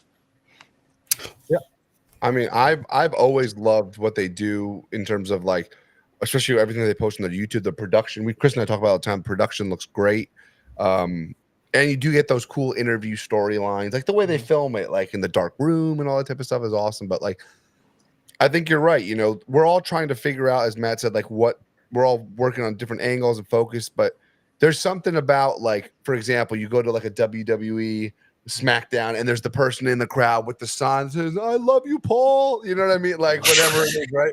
Have my baby, right? It's just cool, right? You see, people bringing the signs out and all that type of stuff. I think it does add, it definitely adds another level. But yeah, Arm Wars is like, it's cool. Like, but their production value is really good. Yeah, I miss when Arm Wars used to be the super match format, but it was in Las Vegas. Yeah, and it would be like super match but tournament format, if that makes sense. Yeah, and they used to do it on the rooftop in Vegas. Yeah, that too. Like there were great matchups in that, and I think what was cool was that there was a huge crowd. You know what I mean? That like I think they were in a convention center or something like that. Yeah. They've had some crazy ones. Oh yeah, or like those Arm Wars where they have them in like the middle of that mall in like Europe and shit. Yep. Yeah, exactly. that stuff was crazy. Yeah, absolutely wild. Honestly, What do you think, Israel? The big thing I would say is I just wish they would release their content a little bit quicker. Big gripe with them. True. I think the production value is amazing. It's all great, a few new ideas, but the biggest thing is that, because sometimes they'll have matches too and we won't even know what happened for like 2-3 months down the line. But I'm saying, Israel, I understand as an arm wrestler and all, but I'm saying as a non-arm wrestler, what is, is there something missing with it? Because I feel like it never got the traction it deserves. It's like all us non-arm wrestlers, all us arm wrestlers love it and know all about it, but it's like I don't see no non-arm wrestlers even get a chance to see it. Yeah. Well, a lot of like I think behind a members wall as well. So something I understand. Neil Pickup doesn't want to lose any value of their production, and I understand that, but he needs to maybe eyes on his content for now instead of worrying so much about ball or something like that. I mean, maybe it's just an idea, but I think that could potentially help him. I know, Paul. I think one thing that's really important too is, and I'm curious how you guys think about this, is what like let's take a look back, right? Arm wrestling has been around for decades, right? And why do we always talk about 4 to 5 people? Because they have a personality, right? We talk about obviously John, because he's John Brzenk, right? But you talk about Travis, you talk about Michael Todd, you talk about Devin, you talk about these huge names with huge personalities, right? And Devin has pushed sports so far forward because he showed his personality to the world, and he continues to, right? So one thing that Arm Wars does, like you said, is good is they show a story, right? But I think it's on us as athletes in letting people know like who we are. Oh, are they funny? Are they serious? Are they this? Are they that? Like, you know what I mean? Like you see that with every other sport, right? You get like to dive deep into the daily life of these athletes. Even like, for example, I'm a huge fan of bodybuilding, right? Content that these bodybuilders create on the daily is massive. They're showing you their meal, they're showing you their ups, their downs, their breakups, their relationships, they're this, they're that, they're funny, they're stupid, they've got a new car, whatever it was, right? And now you can connect emotionally with like and become a true fan of these people, right? And that's what like Devin's got what, like 1 million subscribers on YouTube now, right? Just hit 1 million. Yep. I guarantee you, like way more than half of them are probably not arm wrestlers, but they're like, oh, this dude is nuts. You see me arm wrestle this crazy guy, it's whatever, right? Because he put himself out there and was able to be seen in a totally different light. Because, like, look, let's be real, Devin's awesome and he's a little whacked out, right? And so people relate to that, like, oh yeah, I'm crazy too, right? And Michael Todd, right? Big beard, big personality, right? You know, I think that, at least for me, is like one of the big steps that's going to move us forward, right? Let's go into football, like Ocho Cinco, right? Everyone knew him because the guy was like just out there, right? And having a personality that people connect with. Now all of a sudden it's like I'm invested into this because, oh, I watch their content every day. I'm interested in what they're doing. Oh, now he's coming to an event near me. Like we had a Devin seminar. Yeah. Devin came for a seminar. It's the biggest out of the pay-per-views. It's the biggest event we ever had because we had like 500 something or so. It was absurd. Like I don't remember how many hundreds of people it was, but you couldn't see through the room. And this was just like a little seminar and an after poll because people were just so invested in him. Yeah, absolutely. Yeah, it's one of those interesting things that people can create a career and create a fan base just by putting themselves out there daily on social media. It doesn't even have to be every day, but just putting stuff out and saying, this is what I'm into. And if it's an interesting thing like arm wrestling, it's a niche sport, it's something different. People are like, oh, what is this? And if that person happens to have some skill or they're doing something funny or entertaining or interesting, that's where you can really build a profile and get people to want to see what you're doing. And you know what the problem is though, guys, that we're forgetting is there's no money in it. There's no money in the YouTube world, man. It's not like when you see how much work and how much time you have to put in, it's more than a full-time job. And there's not enough big enough community in the arm wrestling world to start making you enough money that it's worth doing it. You know, I experimented with it. You know, I made some money with it, but it was like I worked more than I've ever worked in my life, and I'm just like, yo, this is like working less than a minimum wage job if I really broke down the hours that I'm putting into this. And that's when I kind of fell back, and I'm like, it's not worth it. Where in the bodybuilding world, like you were saying earlier, Will, it's like they got millions of guys in there, so you can get 1 million followers pretty easily. And, you know, not easily, but I mean, if you go put in 2 years, 3 years of consistent everyday posting on that YouTube, you know, 2-3 years in, you could be making money that you could be living off of that. Yeah. You can't do that really in arm wrestling world. You know, you see what Devin and Michael Todd are doing. You know, they're now cross networking, trying to, you know, grab other, you know, audiences into the arm wrestling world. And I got to say, they're doing a great job. You know, Devin is, you say arm wrestling, and that's what everybody says. They either describe Devin or they're like, oh, that's that Devin, the ex-military guy, you know, as soon as you say arm wrestling.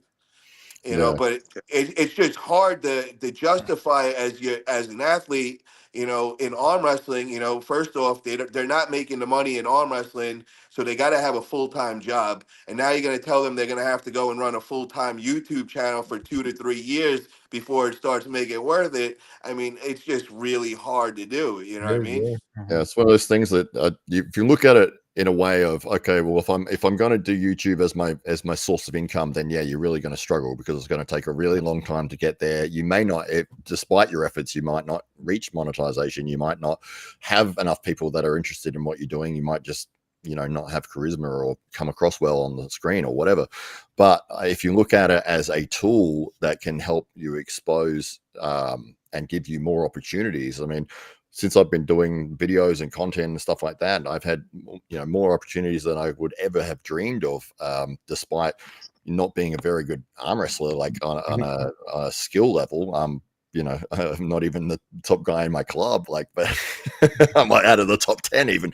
But it's I get to get on here and talk to people from, you know, America and from Europe and all over the place, that I would never have thought that this would be a possibility. And the only reason that's come about was because I started doing all this stuff, and it sort of led to now I'm doing videos with Ryan, and now I'm doing you know, videos with Dave, and we're doing a podcast, and we're doing this, and now we're starting a promotion. And it's like, okay, well, I didn't think that would happen, and then I get to be on a show with Paul Talia, and it's like, you know, we had Devin Larratt popping his head in the other week, and it was just like, this is crazy. Like, you know, I'm just a bloke here in Adelaide, and you know, a big fan of the sport, but because of pushing this content out and, you know, sort of saying, hey, look at me, here I am, I'm a fan of the sport as well, and I want to make it better, and what can we do, and I'm here to help, and all that sort of thing, it's allowed me to get opportunities I don't think you would get if you hadn't have done those things. Yeah, Yeah, no, you're 100% right with that, bro. Like, I can't believe like some of the things that's come across from just like YouTube world and people that you network with from it. I mean, yeah, that is priceless when you say it like that. But you know, it's just, you know, as far as like these athletes, you know, that we're trying to compare with like bodybuilders and, you know, other guys, it's just so much easier for these dudes. And, you know, for us, if you max out the whole arm wrestling community, I mean, you're probably looking at like maybe like 200, 300,000 followers max. So to get to that next level, you kind of got to do what Devin does is, you know, once you get that 300, now you got to start cross networking and getting all involved with other people and other sports and other content creators. So, I mean, it's not just arm wrestling as well. You got to learn how to grow and adapt with that too. You know, and it's just tricky, man. I hope, you know, we get more eyes on us, that, you know, our pool of people just gets that much bigger. You know, maybe we will have 1 million, 2 million people. This way you can have 1 million, 2 million followers on YouTube. And then it's worth it. You know, now you're making money. Now you can quit your day job. Now you can make this a full time. And now you can say like, all right, I don't need to just depend on super matches getting paid. I'm making my own money by doing my own YouTube content. I could put up my training videos as I'm getting ready for my next match.